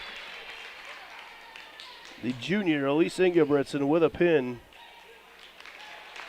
at a 125.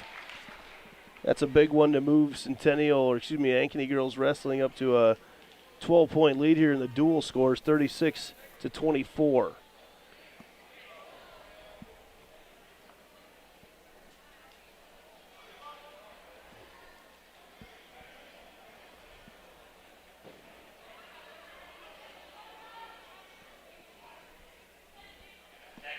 Moving on to 130.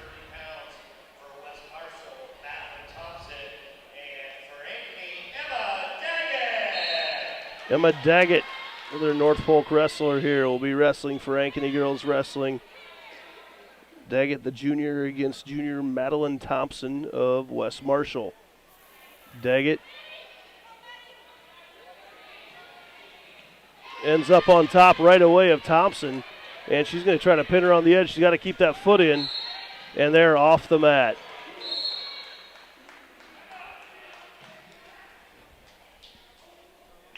Just 2 points awarded Well, actually 4. Okay, 2 for the takedown, 2 for the near fall.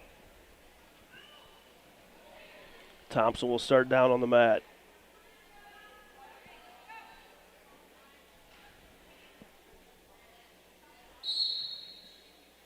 Right away, a quick whistle move there for Thompson, but Daggett right back down on top.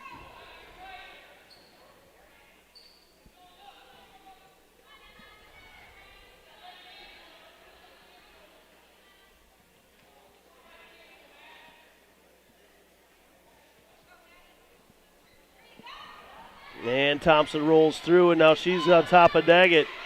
Daggett's going to have to work her way out of this one. She's in a tough predicament as she bridges to try to get out of it. Thompson drives her back down to the mat. And she's got a minute to try to finish her off, but Daggett bending every which direction to try to get out. And Thompson is very close to pinning her. Daggett bridges her one more time. Nearly flips her over, and now she's flat on her back. She kicks out of it just barely. So close down there, 35 seconds to go.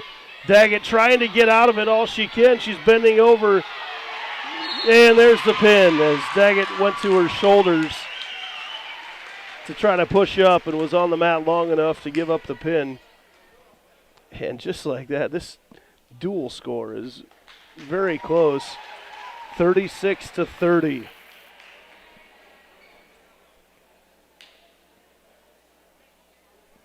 So we move to 135.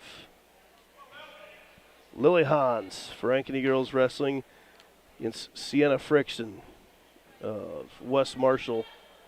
Hans, a senior. 135 pounds for West Marshall, Sienna Frickson, and for Ankeny, Lily Hahn.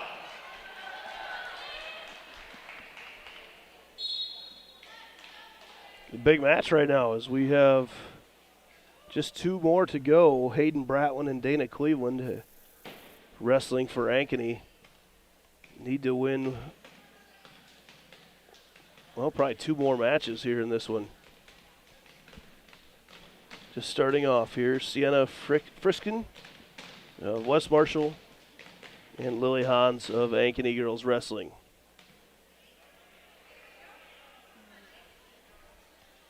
Hans pulls her way out of that one.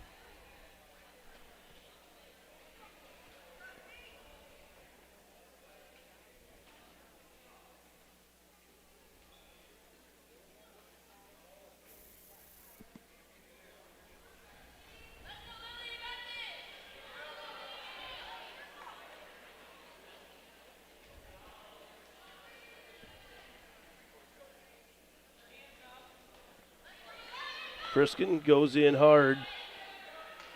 Hans works her way out of it, under a minute to go in the first period.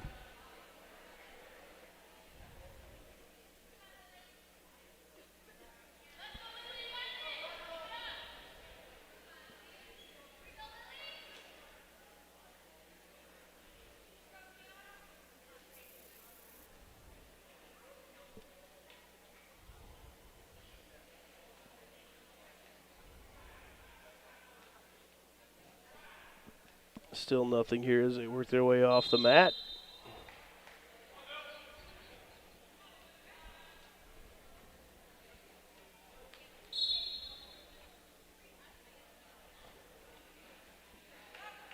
Friskin shoots initially, but Hans works her way out of it.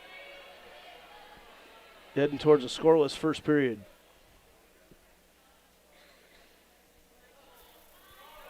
Friskin shoots in once again. Hans going to get cautioned for no action there already in the first period, and that's the end of the period.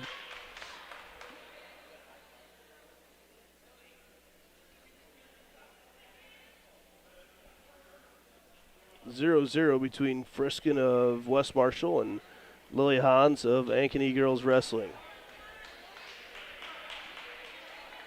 Hans will start off down to start this second period.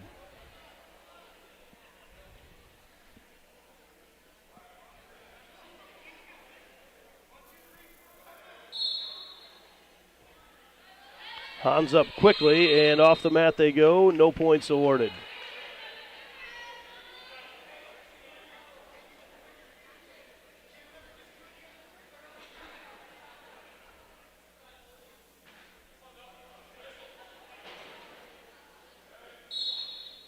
Hans tries to get up quickly. Now she's in danger of getting put into that cradle by Friskin. Now she's out of it.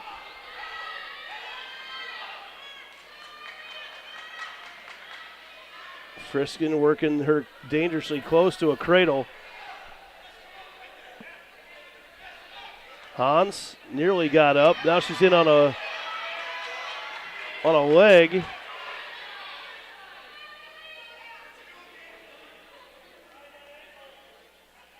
Hans still trying to work out of it.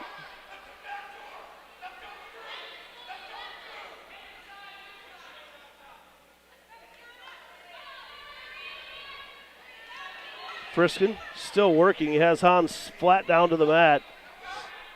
Hans still trying to get out as we approach the 1 minute mark of the second period.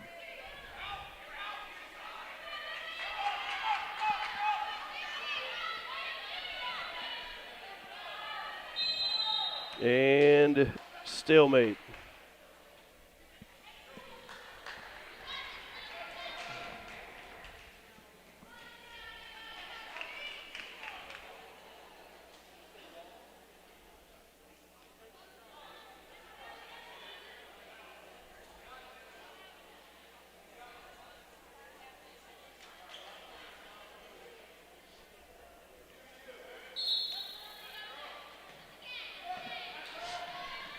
Friskin continues to work on top. And she's got Hans in a cradle. I don't believe any back points have been awarded yet.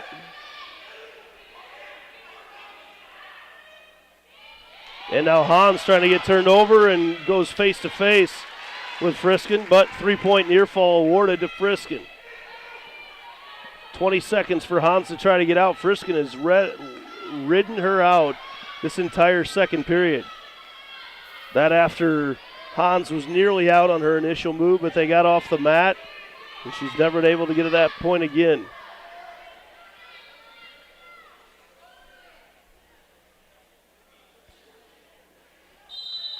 And that's going to do it for the end of the second period. 3-0.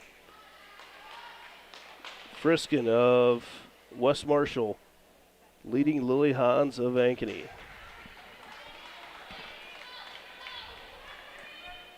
Looks like the wrestlers will start on their feet.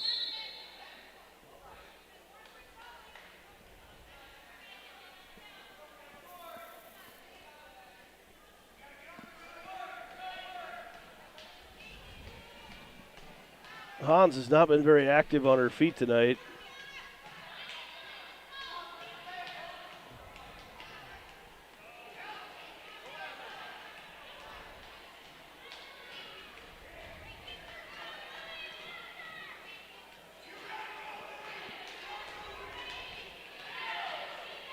Wrestlers haven't made contact even in quite a while.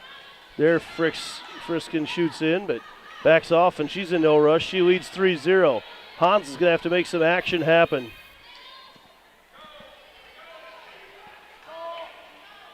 Hans shoots in, and she's caught. Friskin gets a 2-point takedown. Now she's going to try to finish out Hans. Any bonus points here would be big as Friskin trying to pin Hans. And she's close. Hans working her way out of it. Trying. She's trying. 50 seconds to go. Hans is going to have to try to get out of this. This is a huge matchup right now.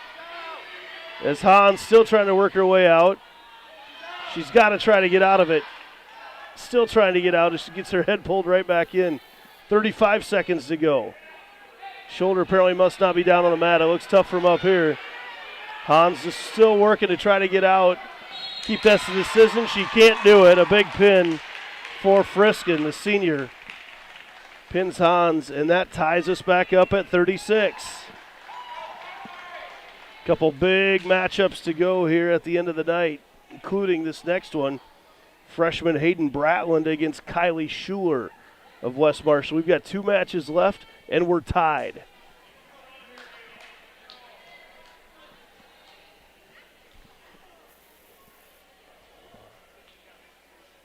Could we be headed towards a criteria ending? Every match has been a pin, but several have gone 3 or late into the second. So Hayden Bratland of Ankeny, Kylie Schuler of West Marshall. All knotted up at 36 in this dual score. Bratland in on a single right away, and they're off the mat. Everybody okay down there? Yeah, everybody looks up at the official, says they're okay. Back to the middle they go. Minute 46 to go in the first period.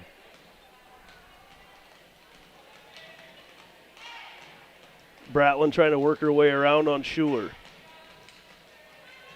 Now Schuler gets in on the head. Bratland's got the leg.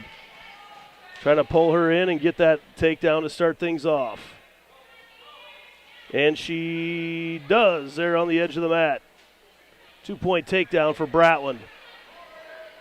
Trying to pull Schuler back in on the mat. Good battle here tonight between West Marshall and Ankeny Girls Wrestling. Hayden Bratland, the freshman, leading Kylie Schuler, the junior. First period now. Score is 2-0 after a Bratland takedown.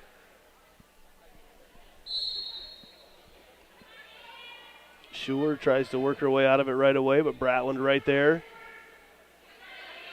Bratland's got her counting down. She's getting back points at the moment. See how many she got. She got 3, so 5-0 lead for Bratland. Now she's trying to get Schuler pinned.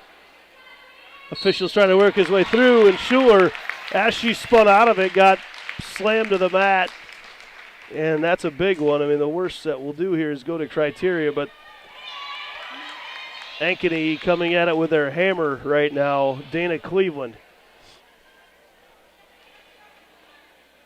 That was a big win, big pin for Hayden Bratland.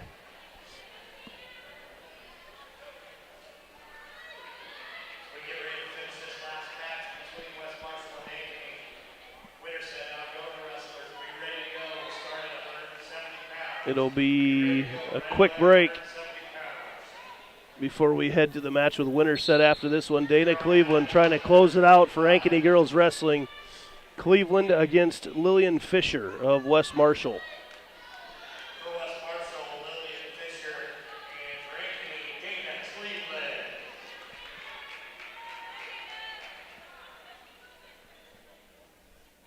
Cleveland again, a future Wartburg College wrestler.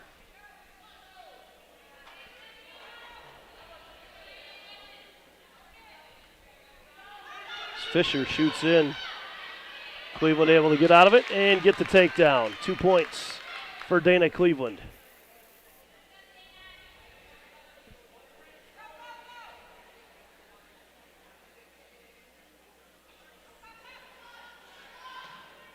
As long as Cleveland doesn't get pinned in this match, Ankeny Girls Wrestling will win, improve to 2-0 on the night, with Winterset remaining.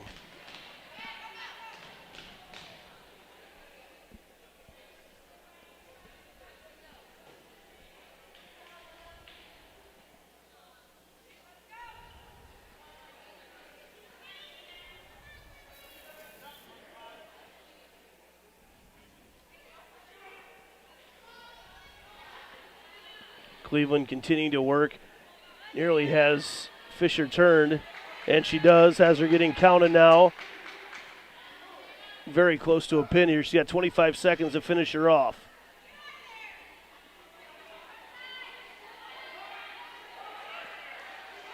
Cleveland trying to finish this one off. Shifts her way to the top. She's got to be close. There it is. Dana Cleveland finishes things off for Ankeny Girls Wrestling and wins the duel 48-36.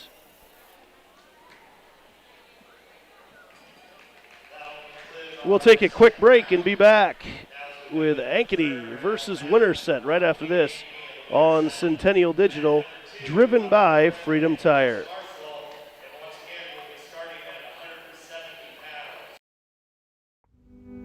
Freedom Tire is proud to be the title sponsor of supporting Jaguar student athletes through Centennial Digital. With 6 locations around the metro, you're never far from getting you back or keeping your family safely on the road. Our certified staff and state-of-the-art technology means you can take comfort knowing you've got the best work at the best prices. Come see us at Freedom Tire, a proud supporter of Centennial Digital.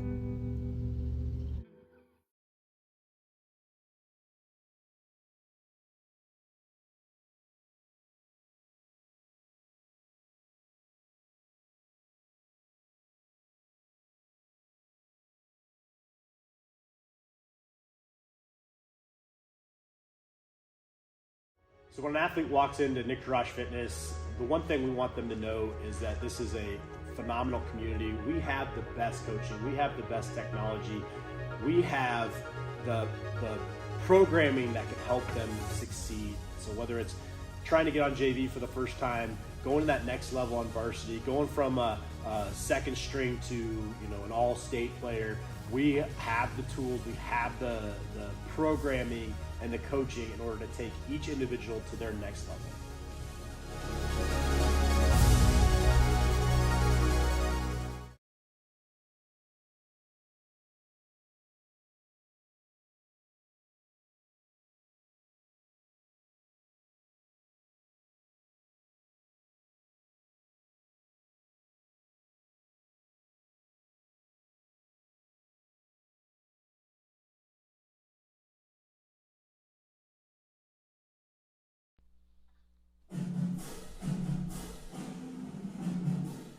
Winter sports coverage on Centennial Digital is driven by Freedom Tire, brought to you by these generous local businesses. Roof, Iowa. Wendy Thompson, an affiliate of Humble Travel. Extreme Services. West 40 Market. Reed Plumbing. Wholesome Pet Essentials. Nolte & Sons Lawn and Irrigation. Eat the Frog Fitness, and Made in the Shade, Blinds and more.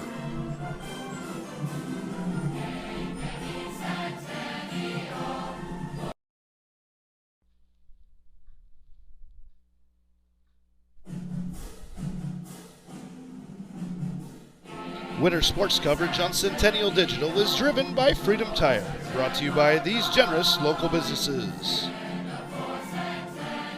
U.S. Cellular, Jirash Performance, Ted Sandine Photography, Lamberti Goki Lucci Law, Alter Metal Recycling, Hearts of Ankeny Animal Hospital, Keystone Home Inspections, and Cabaret Sports Bar and Grill.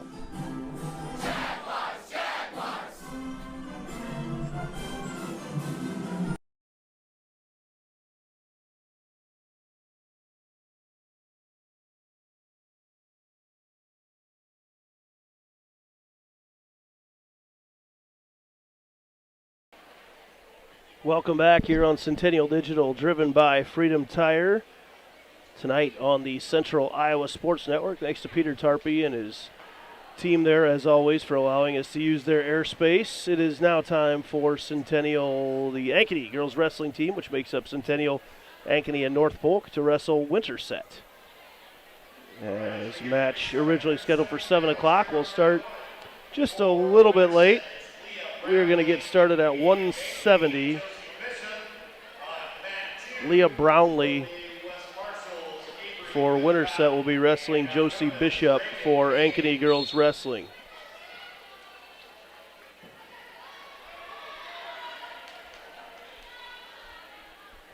Wrestlers locked up in the head here early on.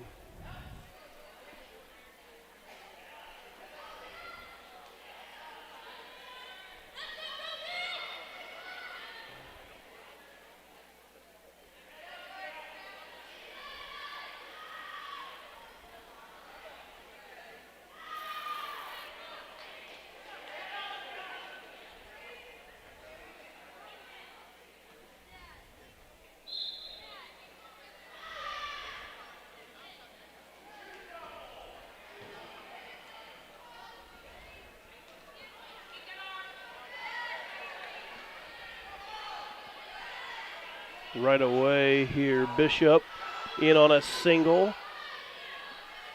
and is going to get the 2 points for a takedown on Brownlee. And Bishop going to try to get the pin here early on to start. And she does. Quick 6-0 lead for Ankeny girls wrestling.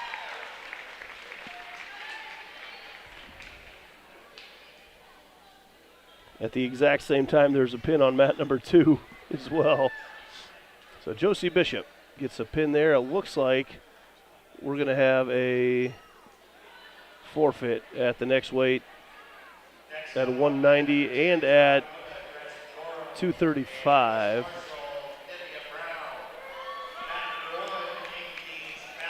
So there you go. McGuire gets a forfeit, and now Martinez coming up as well. And it looking like she will get the forfeit as well.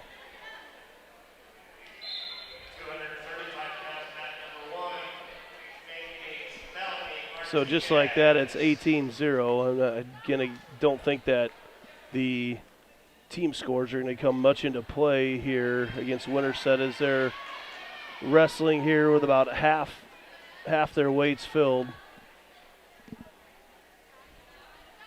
Now we move back down to 100 pounds. Watson coming out. Does not look like she'll have anyone to wrestle either.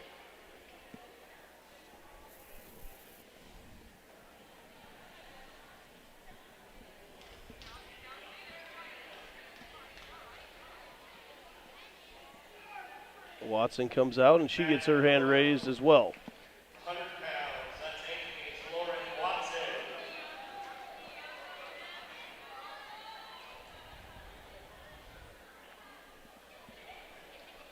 So Watson also receives a forfeit, and it's 24-0. Looks like we will have wrestling here at 105. Ella Haran back out on the mat. Next up on mat number 1 at 105 pounds for Winterset, Ainsley McLaren. She will wrestle Ainsley McLaren from Winterset.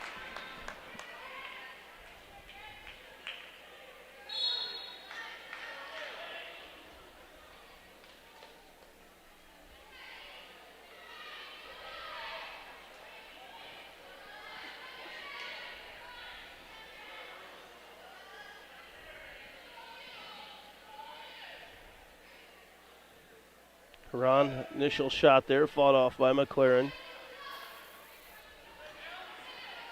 Ella's now got control of the head. Ella has got caught in a couple difficult spots tonight in matches that she was right with the other wrestlers and got caught late there. Tries to shoot in on a single. McLaren sprawls out. See Haran's hands around her hips. And working back up is Haran, and she's up. So no score there. 50 seconds into the first period. Ella Haran for Ankeny and Ainsley McLaren for Winterset.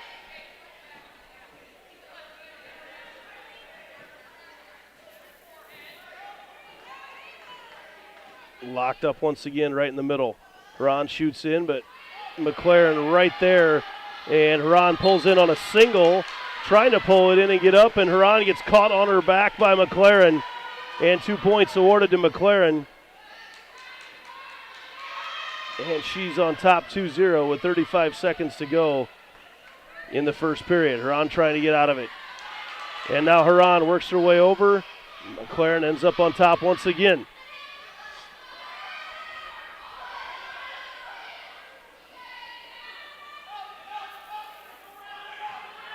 Haran trying to get up.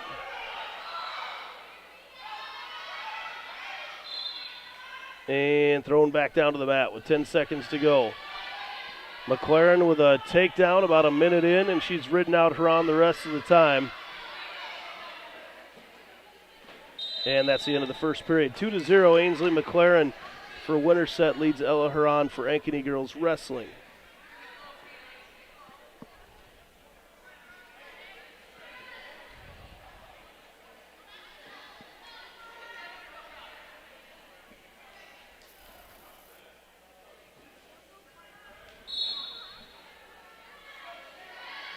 Haran looked to go for a throw, but McLaren ended up back on top. Haran up and gets the reversal. You know if they'd go with a reversal or if they'd go with an escape and a takedown. Now Haran goes to work on top with it tied at 2. Minute 40 to go in the second period.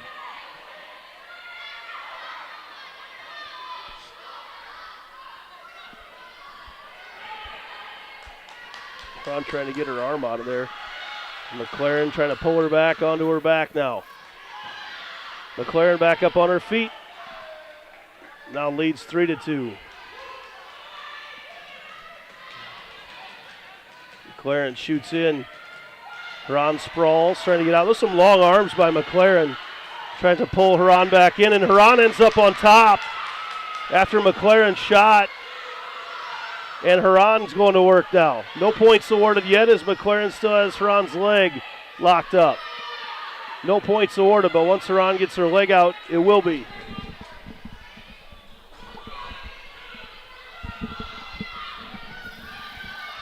And just like that, McLaren works on that leg, and she gets the takedown.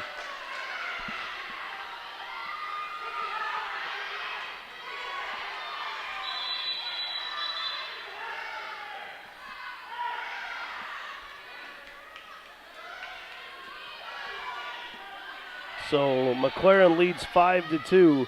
Huron had her in position to get a takedown. Now Huron's out, and it's 5-3.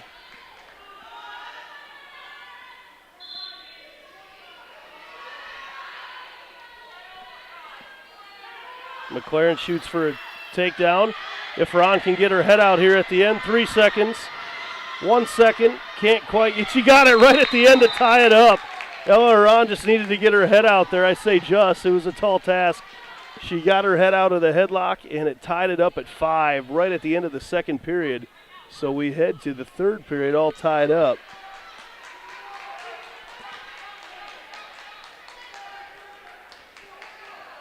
And the wrestlers will start on their feet as McLaren has chosen her feet now for this third period.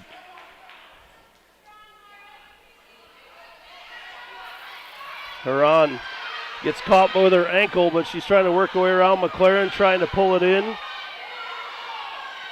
It's a potentially dangerous situation. You might see the play stop here shortly. Huron, though, trying to kick her foot out.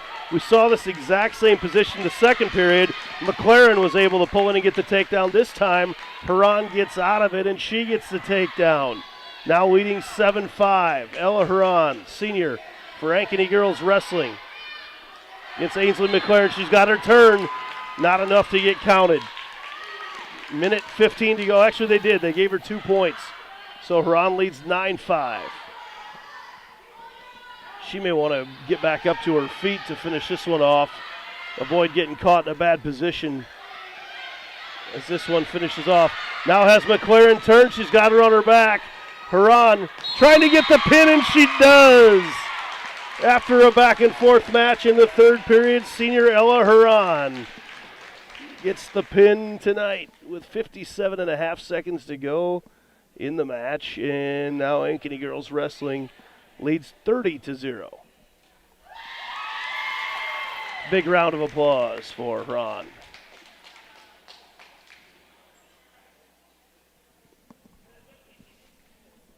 And it looks like we've got a few open weights in a row for Winterset.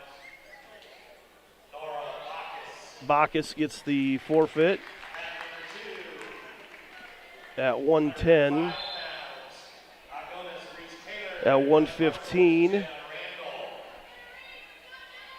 we going to get a match at 115?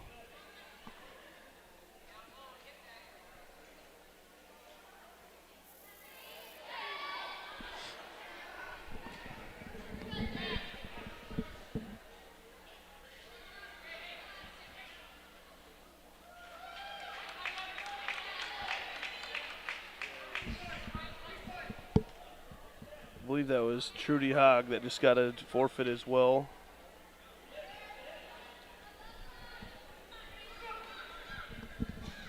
And it looks like we will have wrestling now at 120.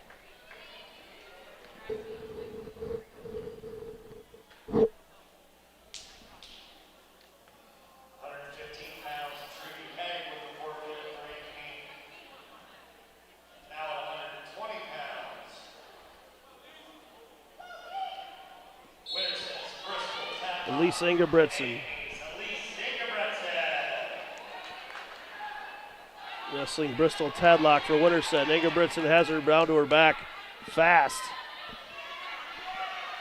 She rolls out of it. 2-0, quick lead there for Ingebrigtsen.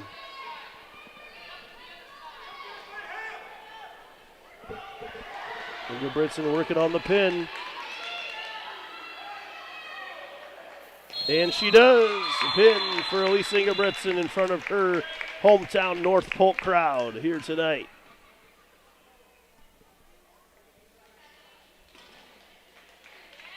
That makes the dual score 48-0. Jalen Rivera coming up now for Winterset.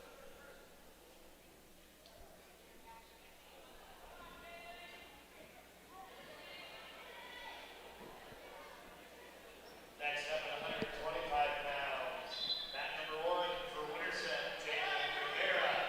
And for Ankeny, Emma Daggett coming up for AGW. Definitely different statures. Daggett, a very long wrestler,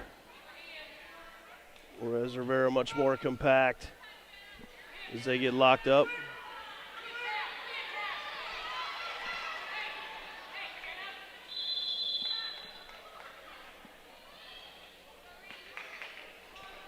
Big win for Centennial boys wrestling tonight. 36-30 over Johnston. That's a big one. As Daggett working with a 2-0 lead. He's got Rivera in a cradle. Rivera rolls right through. That's an athletic move by Rivera. Wow. Now she's got her count and a pin for Emma Daggett.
So another forfeit here at 135.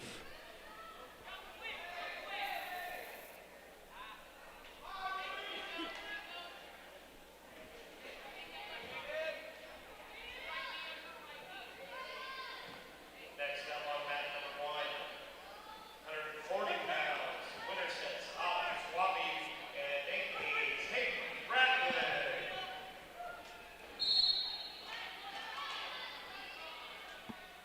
Bratland up for Ankeny. She's up against Autumn Schwabi for Winterset. Ankeny girls wrestling already leading 60-0 right now in the dual score. Bratland works Schwabi right down to her back, and Bratland probably going to get a pin here. She's really good from this position. Already leading 2-0. She got 3 back points as well. It's 5-0 now.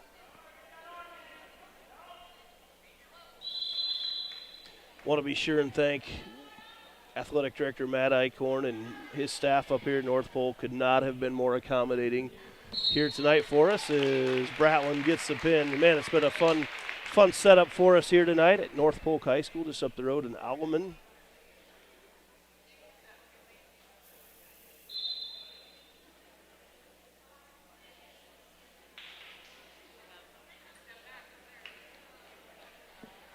$66-0 now, our dual score. Also a special thank you to Joe Bennett Holmes, Blake Crookshank, who's in the house tonight, Assistant Athletic Director at Centennial.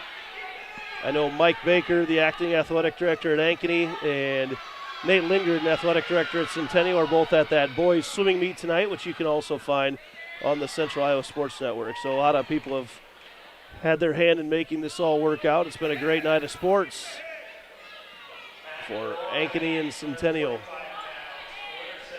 As we move to 145, Carly Akers for Winterset, Dana Cleveland for Ankeny.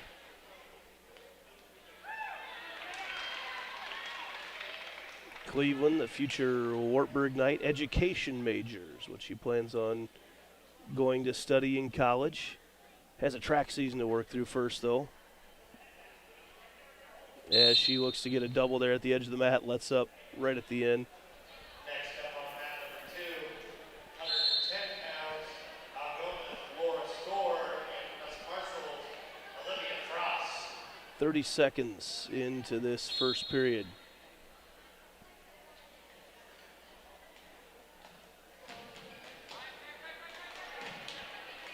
Cleveland shoots in on the double and gets a takedown. Immediately to her back is Akers, and there's a quick pin for Cleveland.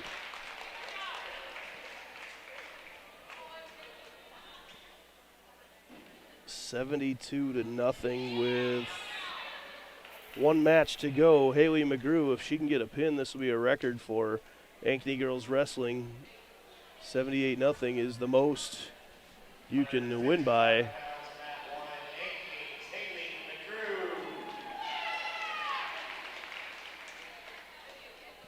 And McGrew actually gets the forfeit, and that's it.